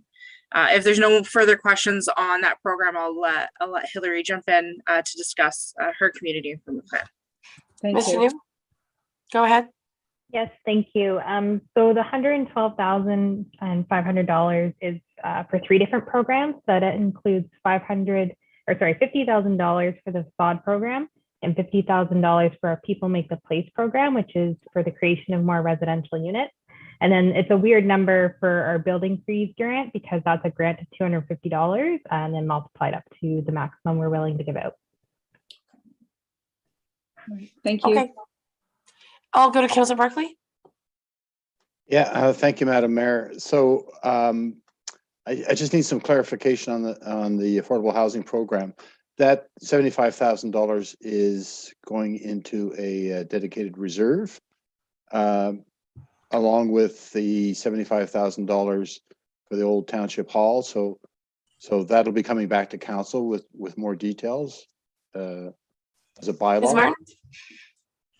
I will refer to our CAO, Gary Dyke, for that answer. Yeah.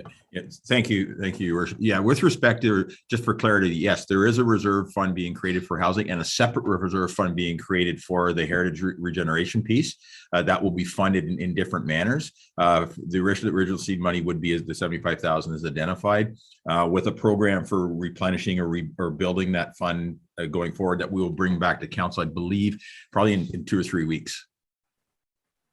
Okay, thank you. Okay. Seeing nothing else from council colleagues, Councillor Barkley, are you still have your hand up? Okay, awesome. Okay. I carry on, Mr. Ogarande. Thank you, Your Worship. So this is the 2022 draft operating budget, taking into consideration the reduction in the tax rate increase previously proposed by staff. On the expense side, year over year, we're seeing an increase in expense. to the tune of 13.7%. And also, we can also see that there's a line right there in the expense section category of the budget for the reports and studies. And that was an item that we had, that I previously mentioned, that we had pulled out of the previous capital budget and into the operating budget for 2022.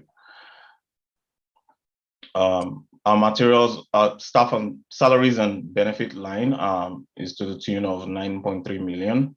Materials and supplies to the tune of 1.2 million.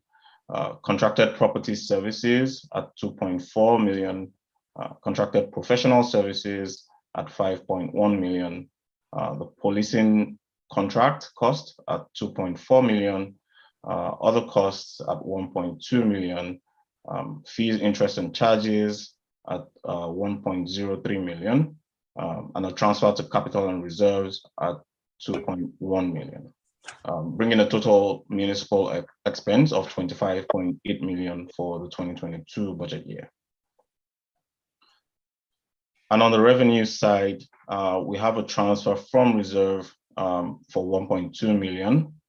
The taxation dollar amount at 16.5 million, user fees and charges at 4.2 million, the grants program at 2.7 million, interest income on our bank balances at 210,000, a transfer from DCs 255,000, and other revenue at 563,000, for a total revenue of 25.8 million, resulting in a balanced budget for 2022. Okay, I see Councillor Barkley. Councillor Barkley, go ahead. Yeah, thank you, Madam Mayor, through you to Mr. Algarande. Under expenses, I see transfer to capital and reserves. Do you have a breakdown of what that ratio is? How much to capital and how much to reserves? Through your worship to Councillor Barkley.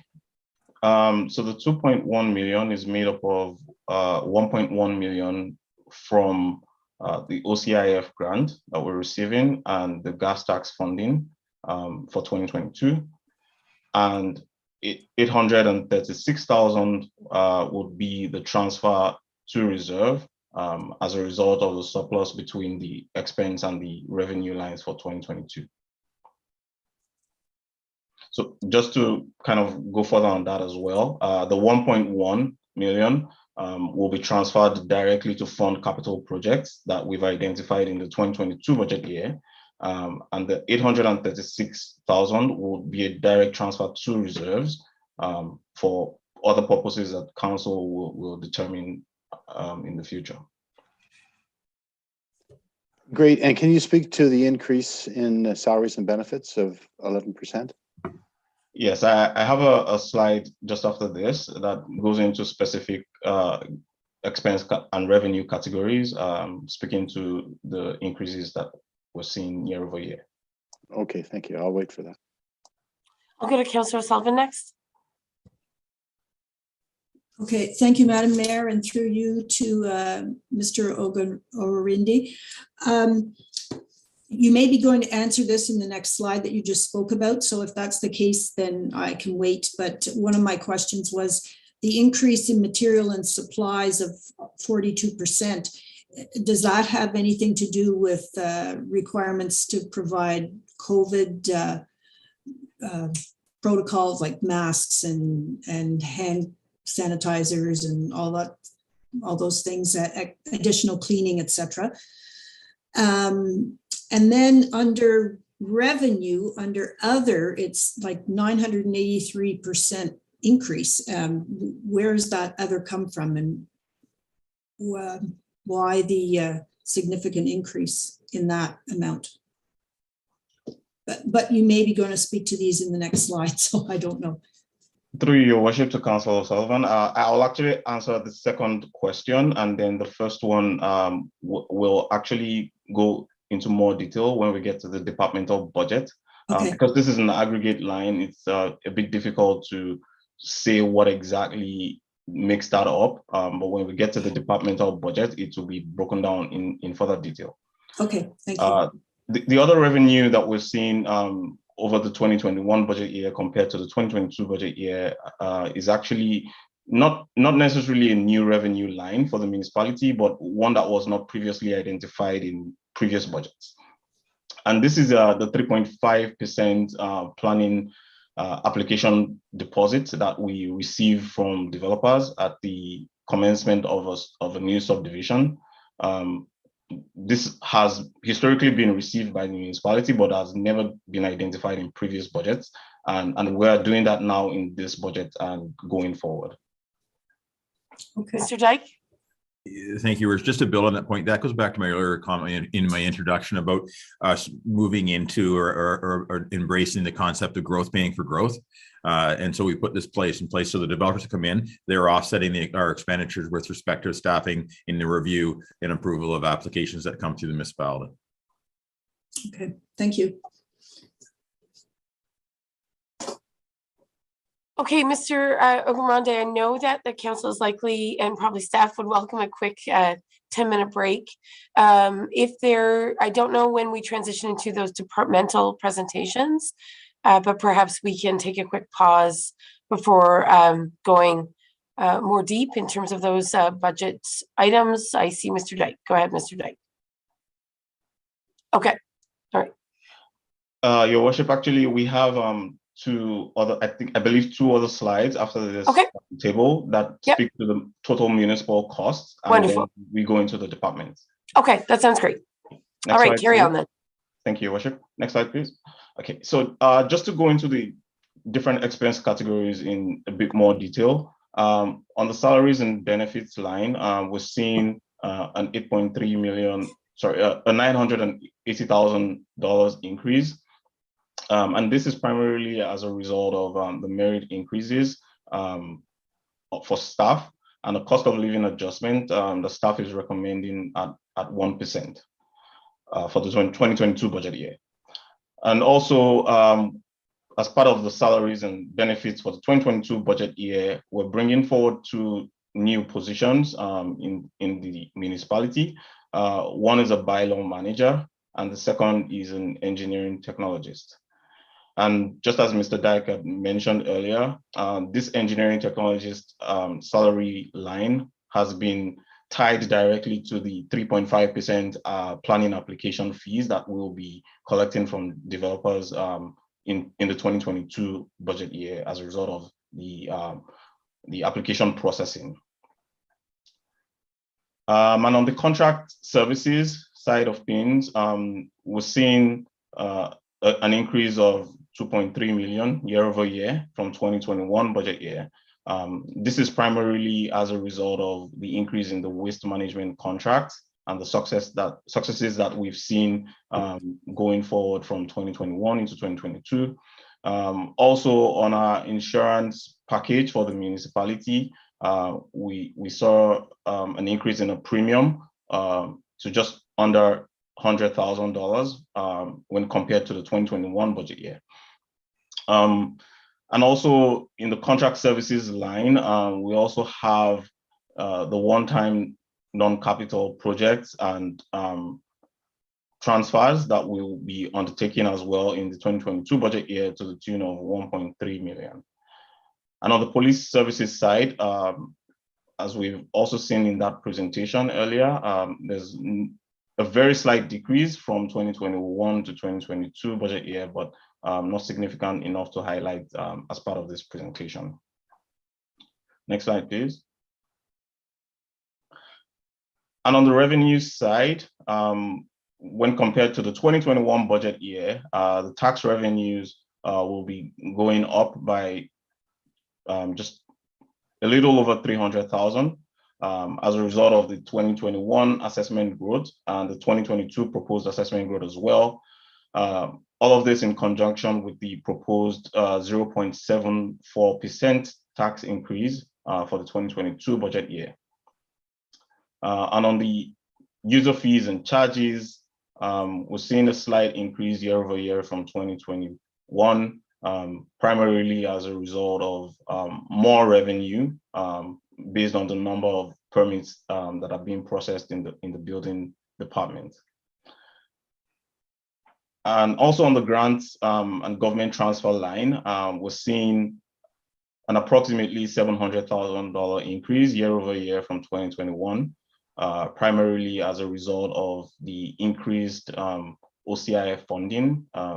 This is coming about as a result of a change in their model as to how funds are allocated to the department, to the municipality for capital projects.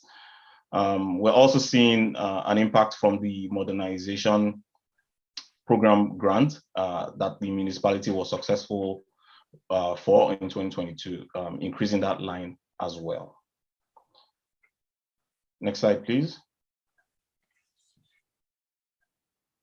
And just on an average of how municipal services cost the average household in North Granville, we can see that the finance department actually costs $132, the emergency and protective services at $247, general administration at $343, public works services at $361, and the environmental services at $139, which primarily includes the waste management contract, the municipal center building at $271, library services at $71, the policing contract at $226, transfer to reserves for capital and other transfers at $309, parks and recreation at $151, and planning development services at $67, and legislative services at $93. I see Councillor Sullivan, go ahead. Thank you, Madam Mayor, and through you to Mr. Ogarundi. Back one slide, please. Can you tell me what and maybe I've missed it, but what is the one-time non-capital project under grants? Sorry, back one more slide, please. Under contract services, yes. What is that one-time non-capital project for $1.3 million? What was that? Perhaps you've already said it and I just missed it. Through your worship to Councillor Sullivan, actually, the 1.3 million is not entirely contract services, but it's a combination of all of those studies and reports that we had identified in the previous slide, which also includes the creation of the Heritage Building Reserve Fund, the BIA and chamber support. I had a list of items to the tune of 1.3 million that we were going to be introducing into the operating budget for 2022. Okay, all right, thank you. Any other questions on this particular page or previous pages, colleagues?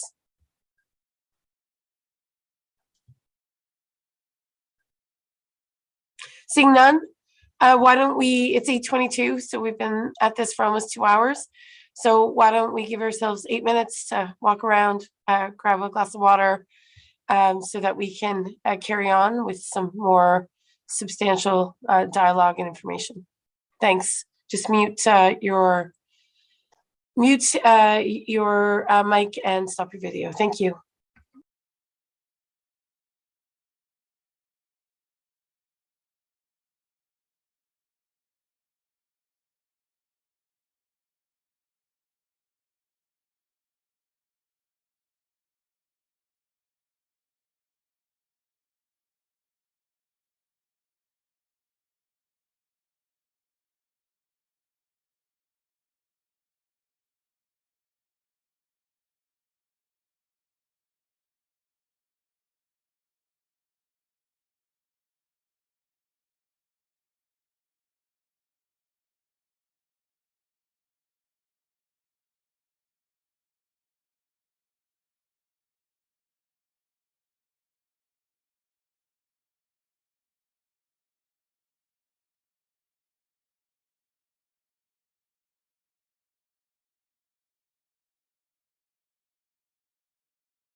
Okay, welcome back, colleagues. We'll just look for confirmation.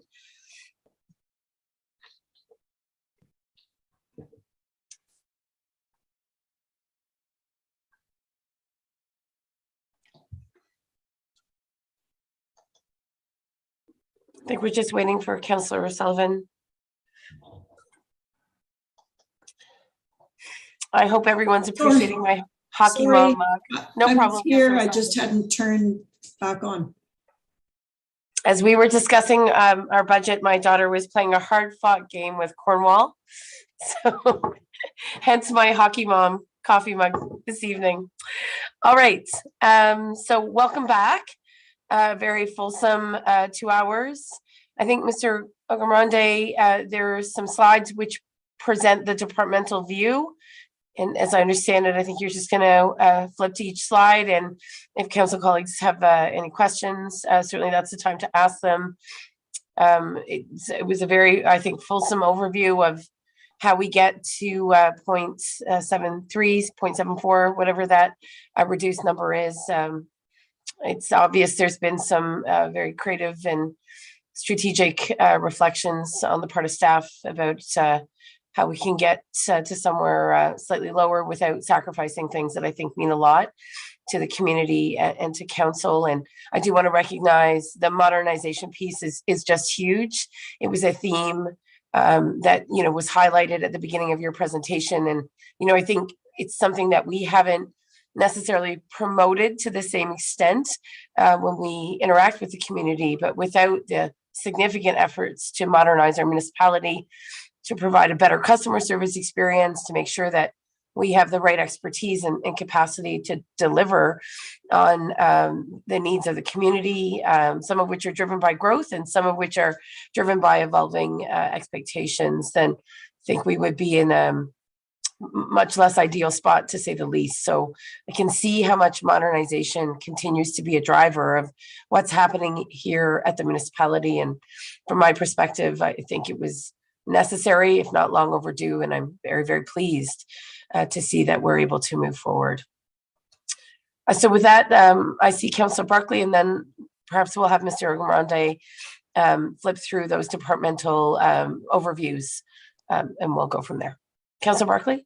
Yeah, thank you, Madam Mayor. I appreciate your comments, and I just wanted to add to them my thanks to CAO Dyke and senior management for getting us initially to 1.9 with I think it was $390,000 worth of savings, and then to further get us down to 0.74% in terms of a tax increase by finding another 180,000. So well over $570,000 worth of savings, and I really appreciate the work that you've done to get us here. Thank you. Okay, so we'll then proceed with those departmental overviews. Thanks. Thank you, Your Worship. Just before we get into the departmental budget, there are a couple of slides I just wanted to touch through for the benefit of the public as well. So I am just to talk about property assessment. We thought it necessary to sort of spell out roles and responsibilities as we move along in 2022. So the provincial government is responsible for passing legislation as regards the framework for property assessment. They also set the policies that guide the legislation and the framework. The provincial government is also responsible for determining the education rates, which is a component of the property taxes each year. We have the Municipal Property Assessment Corporation, MPAC. Their role is to determine the current value assessment and classification of all properties in Ontario. And the municipality is responsible for setting the tax rate through council and policies around the tax collection. And the municipality is also responsible for collecting property taxes for properties within the municipality. Next slide, please. So to also provide an update on property assessments, on November 4th, 2021, the province announced its decision to postpone the province-wide property assessment update due to COVID. So property current value assessments will be based on the 2016 value, not only for this budget year, but for next year as well. So this means that the assessment value that all properties had in North Granville in 2021 will remain the same for the 2022 budget year as well as the 2023 budget year. However, there are some exceptions to this rule. One would be if there are changes to the property, which will trigger a reassessment, a structure that's been assessed for the first time, or if there's a change in classification of the property across the different classifications. And I'll just like to direct the public as well to MPAC's website, which is down here below at the bottom of this slide for more information regarding the property assessment updates. And if I could just, I know that in fact, County Council had our county councils on which I sit for the United Counties of Leeds and Granville actually had a delegation with the relevant minister at the Royal Ontario Municipalities Association to talk about this very issue of how, obviously property owners would cope with vastly different assessments than was the case in 2016. So we know that, municipalities across the province have been grappling with this issue. And I'm very pleased to have learned that the delays in reassessment carry into 2023 because that I think gives some time for the market to settle.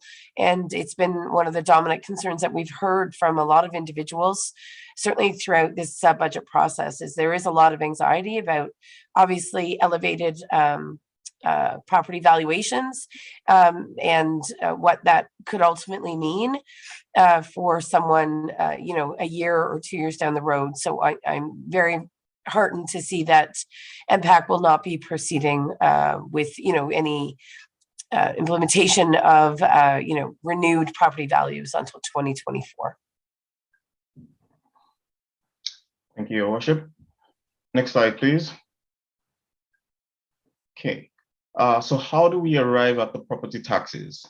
The property taxes are based on the property's assessed value, which comes directly from MPAC.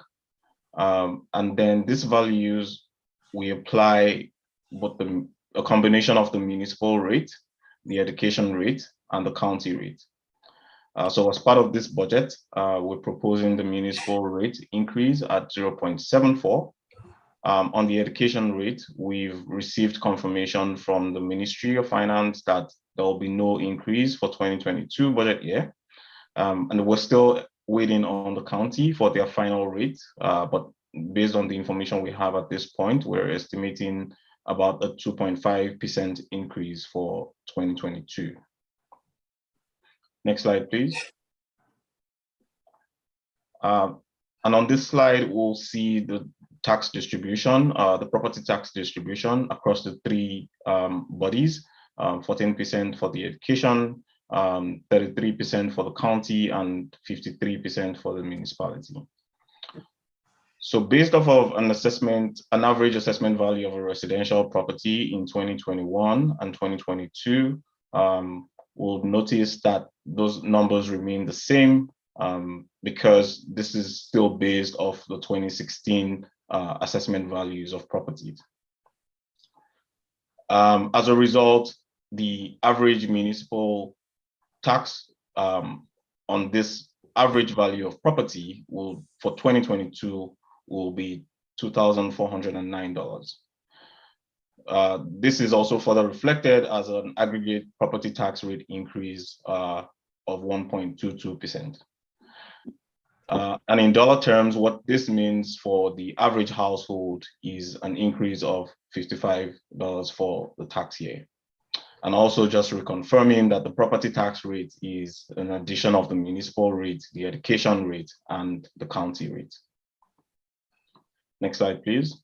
So, Mr. Ergomande, just going back, that calculation of $55 in terms of an increase per average household. That's an average value of 400,000 in terms of property value of a house. I'm just confirming that. Yes. Okay. Worship. And then that $55, it takes into account both the proposed county rate as well as the municipal rate? That's correct. Your Yes. worship. Okay. Thank you. Next slide, please. So at this point, we have the departmental operating budgets. And if I can speak to specific questions, if there are any, regarding the general administration budget.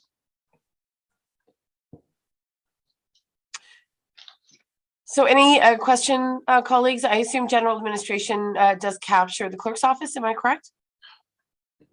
Your worship, the general administration is a combination of the departments under the office of the CAO, council, and administration. So costs that are not specific to any one department, but includes the entire municipality. Okay. Any questions on this slide, colleagues? Numbers are fairly self-evident. Okay, I don't see any. So let's move on. If a councillor gets struck by a question, we can certainly go back. And this is the departmental budget for finance. I'll also note that the IT department is captured under finance as one department. So it's a combination of the finance budget and the IT budget. Okay. And of course, we don't really have an IT department.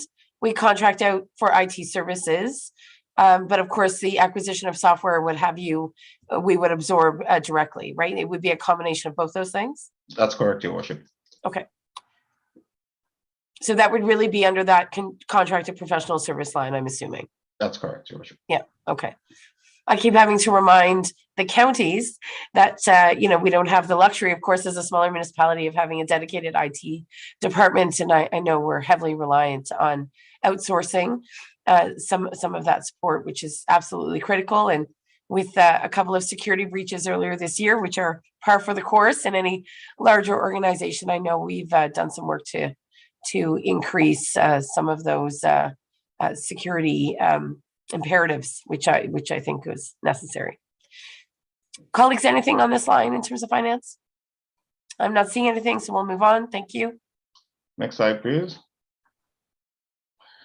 The clerk's office is comprised of the clerk's office and the cemetery. And you said the clerk's office and the cemetery are combined? That's correct, Your Worship. Okay. And that would be that contracted property service line? That's correct, Your Worship. Okay. And also, there's an inclusion of the election service cost as well for 2022. Hence the higher number in 2022. That's right. Your Worship. And I understand that we're using the same technology as has been used in past years in terms of the electronic voting system. I think Ms. Bobcat Cormier would confirm that. Yes, that's correct, Your Worship. Okay. Colleagues, anything here? Not seeing any hands. Okay, let's move on.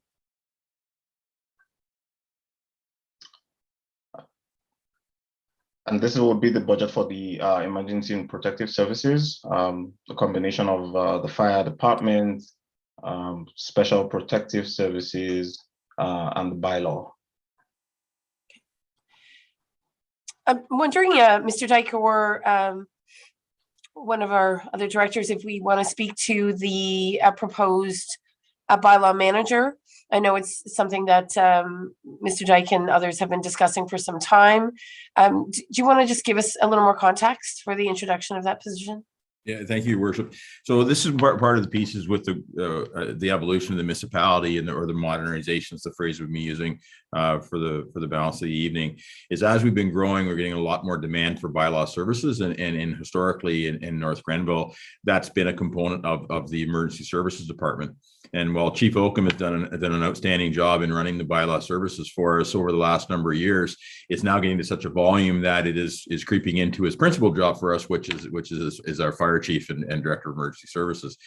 So our move forward is to accommodate that increase in demand and growth, is to create the bylaw manager's position, that they would be dedicated just to the bylaw services, which would include the enforcement side of things, but more importantly, new bylaw development, and also the vetting of existing bylaws to modernize those bylaws to make sure that they're in keeping with the evolution of the community.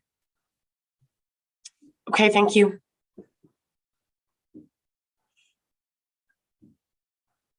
Anything else, colleagues, in terms of this slide? The contracted services for emergency and protective would be what precisely? Was it some of that COVID security and vetting? I'll have to turn that over to Chief Oakham to give us some context around that. Chief Oakham? Yes, thank you. We have the two contracted services. Just for clarification, the contracted property services, that's a combination of animal control, long-term debt that we have, Station 1, for example, debenture that we're paying back on that, and apparatus as well. Contracted professional service for various contracts for the North Granville Station 1 building, and as well as our animal control. We have contracted services for a dog catcher position. Okay, thank you. Seeing no other questions, I'll move on. Next slide, please. And this is the budget for our policing contract for 2022 as well.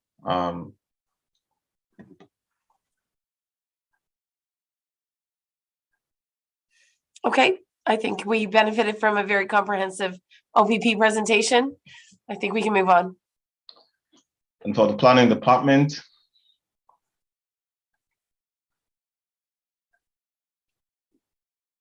planning, colleagues, you can see what's there. I'm assuming maybe Ms. Martin can speak quickly to that contracted professional services and reports and studies.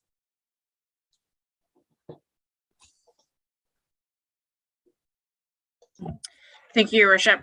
The reports and studies within the budget would go towards doing a background study for our community benefits charges. So looking at some of the soft services that we could collect as part of our growth piece, as well as doing a population update to our ahead of our update for the official plan in the next coming year. So looking at capitalizing on the new census data that came out this year. And as for the contracted professional services, those will be other other ongoing studies that we've got going on, as well as on the building side, just some of the services that we do for the for our software. Okay, thanks, Ms. Martin.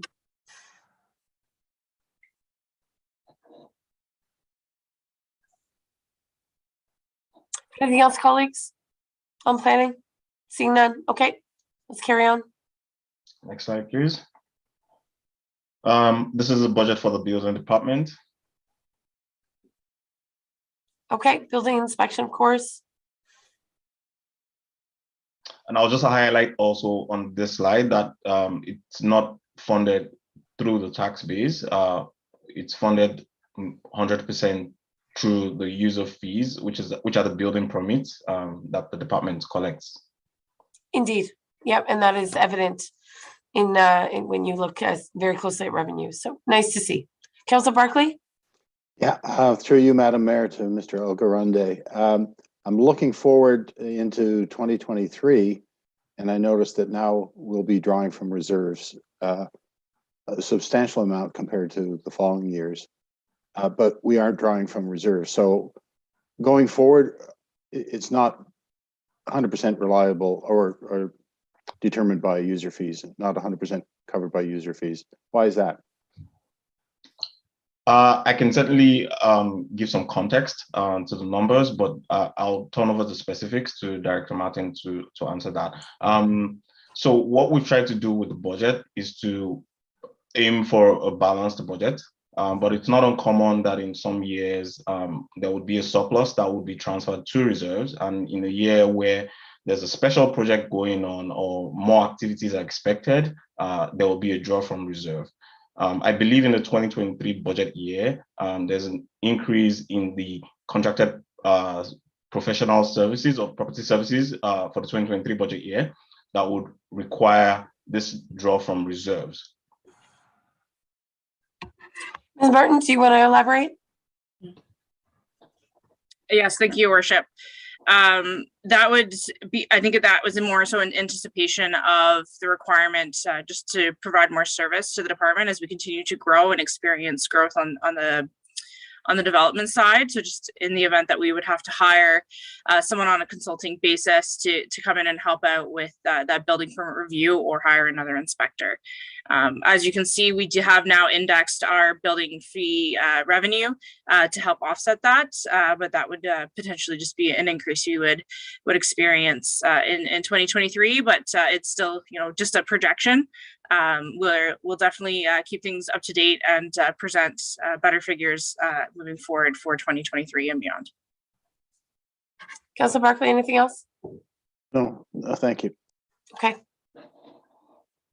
Next slide, please. And for the Public Works Department, this is the detailed budget. And once again, those contracted professional services are, I think, mostly waste management. And perhaps Director Dunlop can confirm, and then I'll go to Councilor Barclay. That is correct. A lot of the professional services are predominantly the waste management, recycle, organic collection, tipping fees, loading, etc., as well as our environmental monitoring type contracts. And the contracted property services would be things such as the CCTV of the storm sewers, line painting, street sweeping, storm pond cleanout. Understood. Thank you. Councilor Barclay? Yeah, just a general comment or question, maybe Director Dunlop can reflect on this. We won't have a final accounting of our new waste management program, our organic pickup program, I guess, until the middle of this year. So obviously we've got a changing landscape. So the waste management costs have gone up, but we've also increased user fees. In our report in the summer or whenever you come forward specifically on the waste management program, will we be able to see what the proportion between user fees and taxation is in terms of funding this new program? Yes, we will make sure that we do address revenue and expenditures and see that balance. As you said, in the first 10 months or the last 10 months of 2021, we did have the organics collection. It is very well received. Plus, we have a high inflationary index component in our professional services contracts. So those items will be identified moving forward, especially in that report provided to council. So we'll provide the revenue, we'll provide the expenses, and we'll show whatever gaps moving forward. Great, thank you. Okay, well, I look forward to that kind of detail. It's too soon to ask the question. Thanks. If I may, Madam Mayor? Yes. If this would be an appropriate time to consider one of the items that is outstanding for discussion, which is the municipal drain assessment item that was raised at council the other day, that was to rise to deliberations for council. So we would be looking for direction in regards to recommendations moving forward, as that is one of the 4 items that Director Ogurunde did identify at the beginning of the program. Yes. Mr. Dyke? Yeah, thank you, Your Worship. Through you to Director Dunlop, maybe Karen, if you can just refresh council's memory and the public's memory with respect to the recommendation before them on that program. Certainly, through you, Your Worship. On the 15th of February, the Public Works Department provided a report as well as a presentation from McIntosh and Perry with 3 specific options. Option 1 was to hire an engineering technologist or equivalent for a 6-month position under the direction of the drainage superintendent. Option 2 was to hire a qualified drainage engineer to update all existing municipal drain assessment schedules. And option 3, which was the departmental recommended option, was to hire an engineering technologist or equivalent for a 6-month contract and provide a $15,000 upset limit for a outside consultant to be procured as a drainage engineer and to reassess at the end of the year and provide council an update going into the 2023 budget season. Director Dunlop, can you refresh my memory? Did you have a recommendation I for did. one over the other? Thank you, Your Worship. Yes, the department recommended option 3, which was the 6-month contract of an engineering technologist and an upset limit of $15,000 for a drainage engineer. The estimated value for to be included, if it is council's wish and direction, was $50,000. Okay.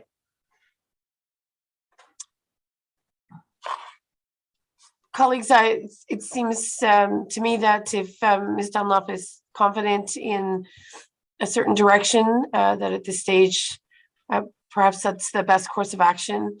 I don't feel that I have the expertise to discern beyond where Ms. Dunlop feels that we need some support.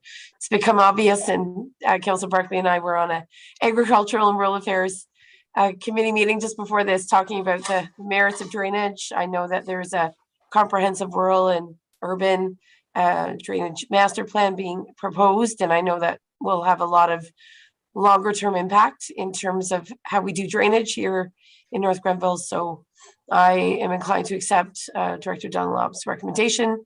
Councillor Barkley, of course, you've been working closely on this file, so I'm not sure if you have anything to add at this stage.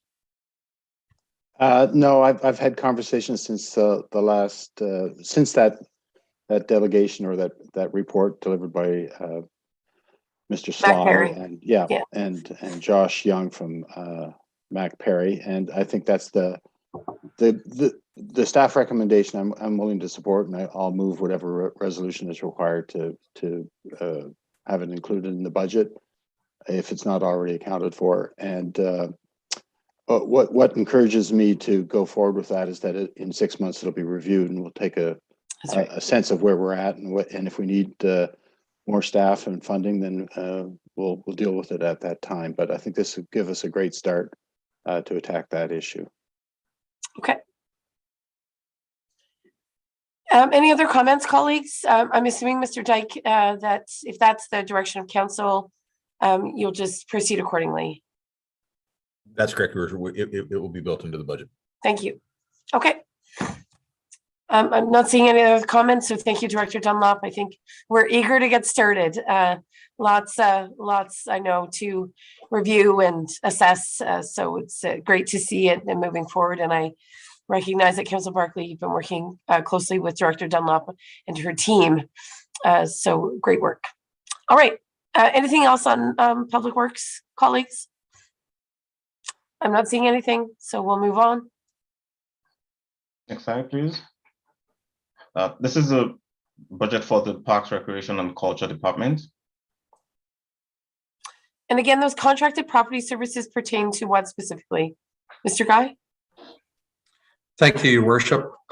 Contract property services is mostly our repairs and maintenance lines for our buildings, our utility lines, so our heat, hydro, water consumption, fuel and fleet. So those kind of costs. Professional services is more of our building security systems, our TSSA inspections and directives, our HVAC, which is our rooftop units, building automation. We have water testing in 2 of our outlying facilities that we have to do, life-saving equipment, our ice refrigeration systems, and ice painting when we're making ice. Deals with a lot of the contracted professional services. And the proposed report and or study for 2022 would be what? We have 20,000 for structural review. Actually, no, that is in the North Granville Municipal Center budget. For this one is our continuation of the pool feasibility study that's underway as we speak. We have an energy audit, and the last one is the heritage building assessment. Okay, thank you. Other costs for Parks and Rec? I can speak to that one. Okay. Your Worship. That's actually the transfer to reserve for the Heritage Building Reserve Fund. Right. Okay. Now, we had proposed 75, and of course I see 95 there. Yes. Okay. The other 20K, the other $20,000 is a transfer to reserve in line with the lease agreement for the Culling Club. Ah, okay. Thank you. Any other questions, colleagues, on this line? The tax support under revenue for Parks and Rec?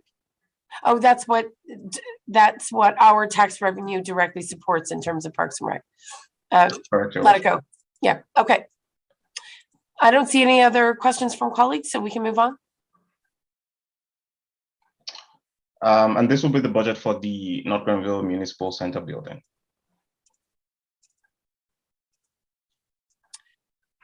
So salaries just to speak, sorry, Your Worship. Basically, the contracted professional property services are what I've already mentioned in the previous slide. Okay. So this is the staffing that supports the municipal center, including all of the ice pads, community rooms. That's what is captured here. Do I have that right, Mr. Guy? That is correct. Okay. Colleagues, anything else? And if I may, Your Worship, as part of the contracted property services, is actually the building lease that we pay as a result of the facility used to procure the building. So that contracted property service in this case is to basically pay ourselves back for the debt on the building, correct? That's correct, Your Worship. Okay. And it also includes a transfer to reserve as mandated as part of the agreement. And do you recall when the financing of that building concludes? I believe it's a 30-year agreement or 35-year agreement. I'm not quite certain at this time. So we've got a ways to go, is my understanding. Yeah, that's right. Yeah. Okay, thanks. And user fees, of course, Mr. Guy, are all of those that are generated through, again, rental of ice, community rooms, etc. That is correct, Your Worship. And other ice facilities. Rentals, community hall rentals, theater rentals, as well as there's some advertising revenue in there as well. Okay. And naming rights. And naming rights in terms of revenue. Okay. Yeah. For example, the Urbandale Arts Center. Okay. Thanks. Councillor Strachan, I'll recognize you. Thank you, Madam Mayor. Through to Director Guy. It's not this year's budget, but I'm just noticing in the 2026 budget, the reports and studies, that's 866,000. Is there a reason why it's such a huge number in comparison to the previous years? What does that indicate? Thank you, Your Worship, or through you, Your Worship, to Councillor Strachan. I'm going to have to get back to you on that. I'm not sure what that is. I don't know if Mr. Orgarande can speak to that number. Mr. Orgarande? Yes, actually, thank you, Your Worship. Through you to Councillor Strachan. That amount was put aside for a complete asset management overhaul study of the building. It's per the asset management plan that we currently have, which is still being reviewed at this time. So I can confidently say that that would not be the amount, but it was just placed in there as a placeholder in the budget, given the information that we currently have in the asset management plan. Okay, thank you very much. Mr. Dyke? Thank you, Worship. I just I think want to comment on the go forward lines or the forward looking years. They're kind of placeholder numbers where we've done some just general forecasting based on the capital management plan. I think there hasn't been any significant rigor put into those numbers. That's part of the program that Mr. Ogarunde will be undertaking this year as we try to transition over the next couple of years into a true multi-year budgeting program for the municipality, where those numbers will actually start having a little more robustness to them.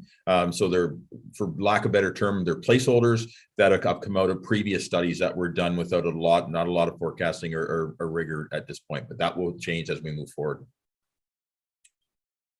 For sure. Thank you. Anything else in terms of the Municipal Center? I'm very pleased to see the Municipal Center broken out as distinct from other Parks and Rec facilities, activities, etc. I think it's really important that people understand the costs that are specific to this building, because obviously the building just doesn't house recreational facilities. It houses our offices. It has many different purposes, and I certainly am very glad to see that the distinction being made around this building versus other Parks and Rec facilities. So appreciate that delineation has occurred. Okay, colleagues, seeing nothing else, we can move on. Mr. Ogarunde. Next slide, please. I believe that's the last slide for the presentation of the draft 2022 operating budget. Great, thank you. So, council colleagues, obviously a lot of information to absorb.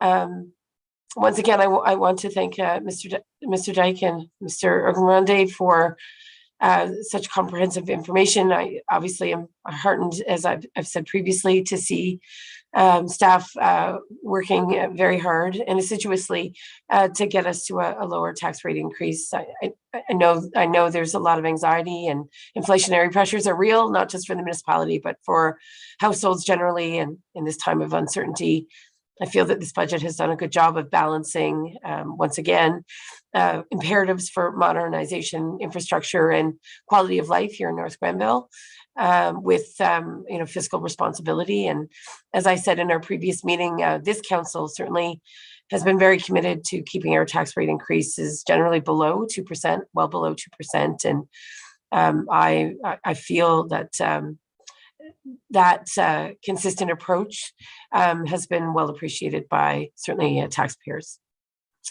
So colleagues, it's now our time to introduce any other thoughts or reflections. We can be here until our 11 p.m. curfew or later, or try to wrap this up in fairly short order. Over to you, and I'll recognize Councillor Strachan. Thank you, Madam Mayor, and generally through to directors and the CAO on this call, I'd like to express my thanks for this very thorough approach to the budgeting process and bringing the tax rate increase down significantly. I think it shows that there's a lot of different ways that budgets can be established and so on, and so the extra thought and care that was put into this one is appreciated. And further to Director Ogarunde's thoroughness in the presentation, I think it makes our job much easier when residents are asking questions about where the budget is going and where money is being spent and so on. And to see a presentation like this is fantastic. I wish we had it for the previous years in such detail. So I just like to say specifically to you, Mr. Ogarunde, thank you very much for that information. It's very useful, and hopefully residents feel that they have the majority of their questions answered just by looking at the presentation. So thank you very much. I think a long ways from the early days of Excel sheets. As council colleagues, you may remember our first two budgets. We were wading through pages and pages. Councillor Sullivan, go ahead. Thank you, and through you, Madam Mayor, to all of senior staff and CAO Dyke. Thank you all very much for all the diligence to get this budget at a decent rate increase. I had asked for assurance that the reserves are still healthy and appropriate without, I didn't want us to, pay me now or pay me later and get stuck down the road with having to make a large increase in taxes to catch up. So I'm confident with the information that has been presented, and I echo Councillor Strackeryan's comments about our appreciation for all the diligence that you've done to get this the way. And I'm very happy to have seen that there's a reserve funding strategy going forward so that we will have appropriate management of our reserves, and so that we don't have too much sitting there without a dedicated purpose, and yet we're not leaving ourselves vulnerable to a sticky situation if something unforeseen happens, like COVID, for example. So thank you very much, and I'm very comfortable. And I think if I've calculated it right, 1.22% increase, the aggregate, including the county part, on an average house that's appraised at $400,000 would actually equate to approximately $4.60 a month. So I think that's reasonable, and as a taxpayer, I would be happy with that. So thank you all for the work you've done. Councillor Barclay, please. Thank you, Madam Mayor. I've already expressed my appreciation to staff for finding $570,000 in savings to bring us down to our final property tax increase of 0.74%. But I'd be remiss in not thanking the mayor for her leadership, as both council and staff struggled with this budget over the last month. So thank you, Madam Mayor.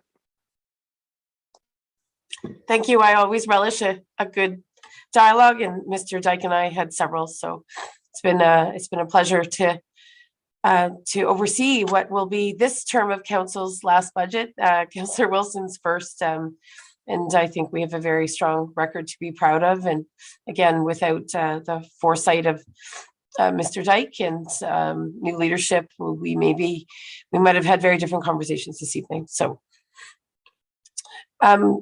anything else, Councillor Wilson? Over to you. How are you feeling? Not overwhelmed. Thank you, hear. everyone, for your contributions and making this happen, and especially to your worship for putting a push on to reduce what the taxpayers all want to see. They don't want to see their taxes go up, and they will a little bit, but I think it's the trend, and it needs to be done. It needs to be done to a degree, and appreciate everyone's hard work to make it happen. So, Recently, I think what we've seen at the county council table is there was a fixation with 0% budgets, and what we see this year is 2.5. So I think the culture at counties is shifting to better recognize that need for balance. And the reality is, to your point, Councillor Sullivan, if you hold back too much, people do pay for it later. So I think our intention, and I know Mr. Dyke feels strongly about this too, was to get that balance right. And I'm hopeful we have this year. And Mr. Dyke reflected in the beginning on I think the obligation we have as a municipality to invest in our community to fill some of the gaps that are left.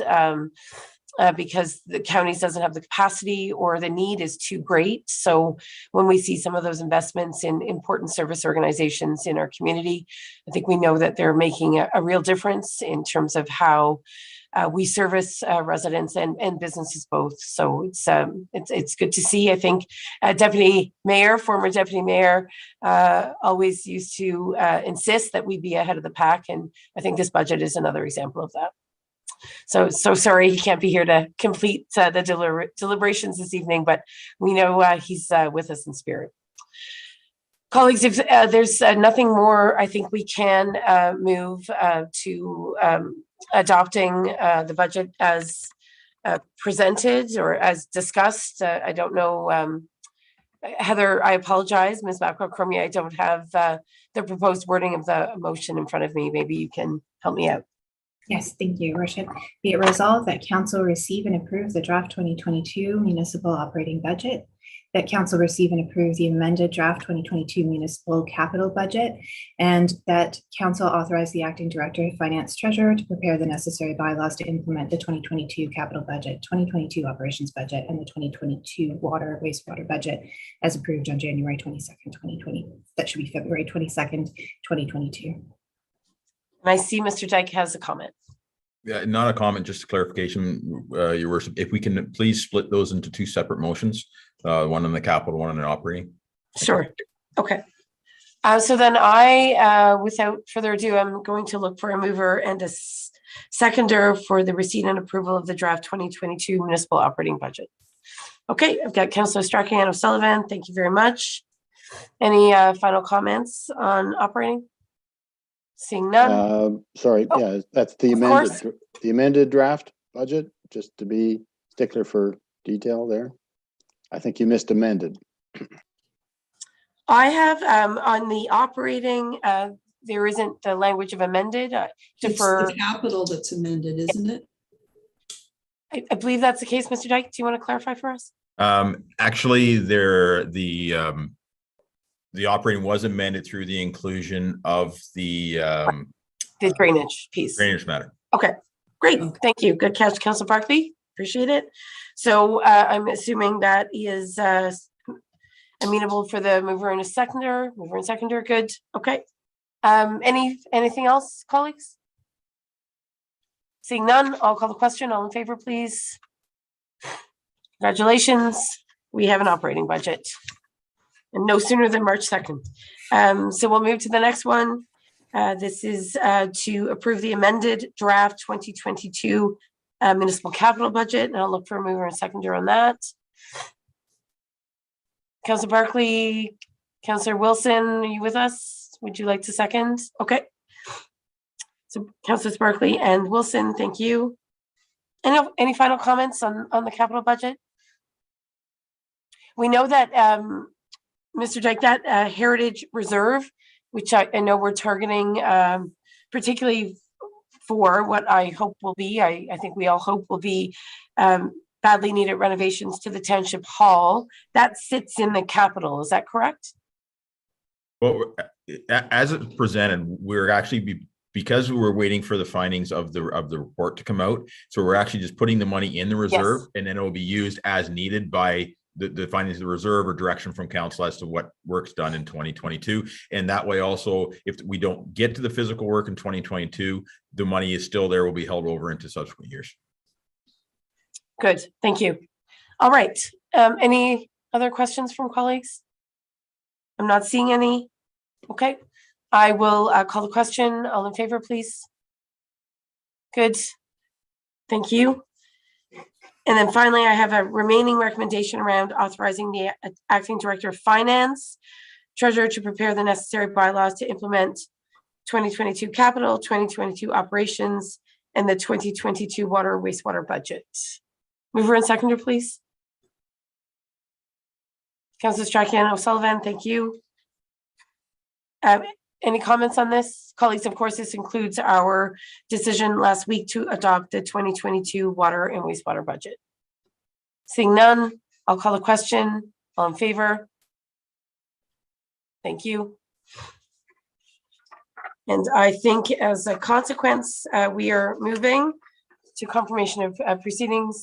Before I do that, of course, I do want to note, I'm sure the adoptions of these budgets comes as a great relief to every member of the senior management team. But of course, I would like to highlight once again that Mr. Ogunrende stepped in as acting just over the Christmas holidays, and I know has worked very closely with Mr. Dyke at a highly accelerated pace. So Mr. Ogunrende, thank you for stepping up. I know you have a young child at home and you know, are managing many different commitments. I'm not sure that you expected to necessarily be in this role, But obviously you've done yeoman's work, and appreciate all of your diligence and capacity to respond to council in terms of both questions and evolving direction when it came to the tax rate. So thank you. Thank you for your service to the municipality.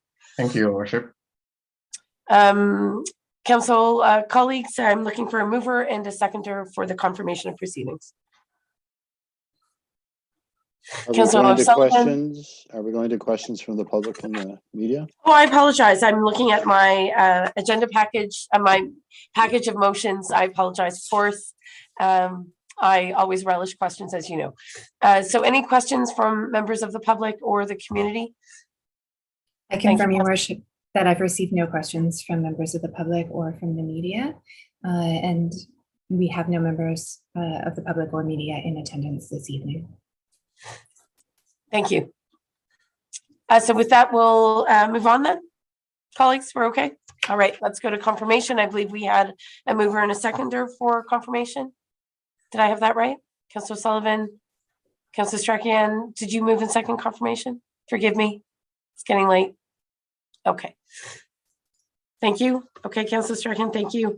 I have be it resolved that bylaw 18/2022 to confirm proceedings of council at a special meeting held on March 2nd, 2022 be adopted as passed. Any questions or concerns, colleagues? Seeing none, I'll call the vote. All in favor, please.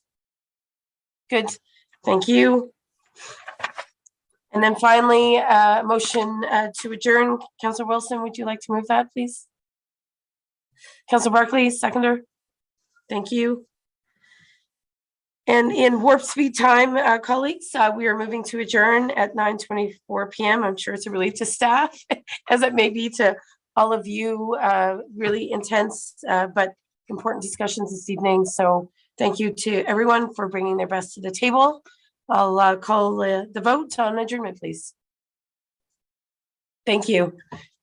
And if colleagues, if I can just take a quick photo commemorating this budget effort. I'm going to do that right now. So you're on camera. Smile. Thank you. All right. Meeting is adjourned. Appreciate everyone's efforts once again. Have a great evening. Ms. Wilson, you truly are hitting the ground running.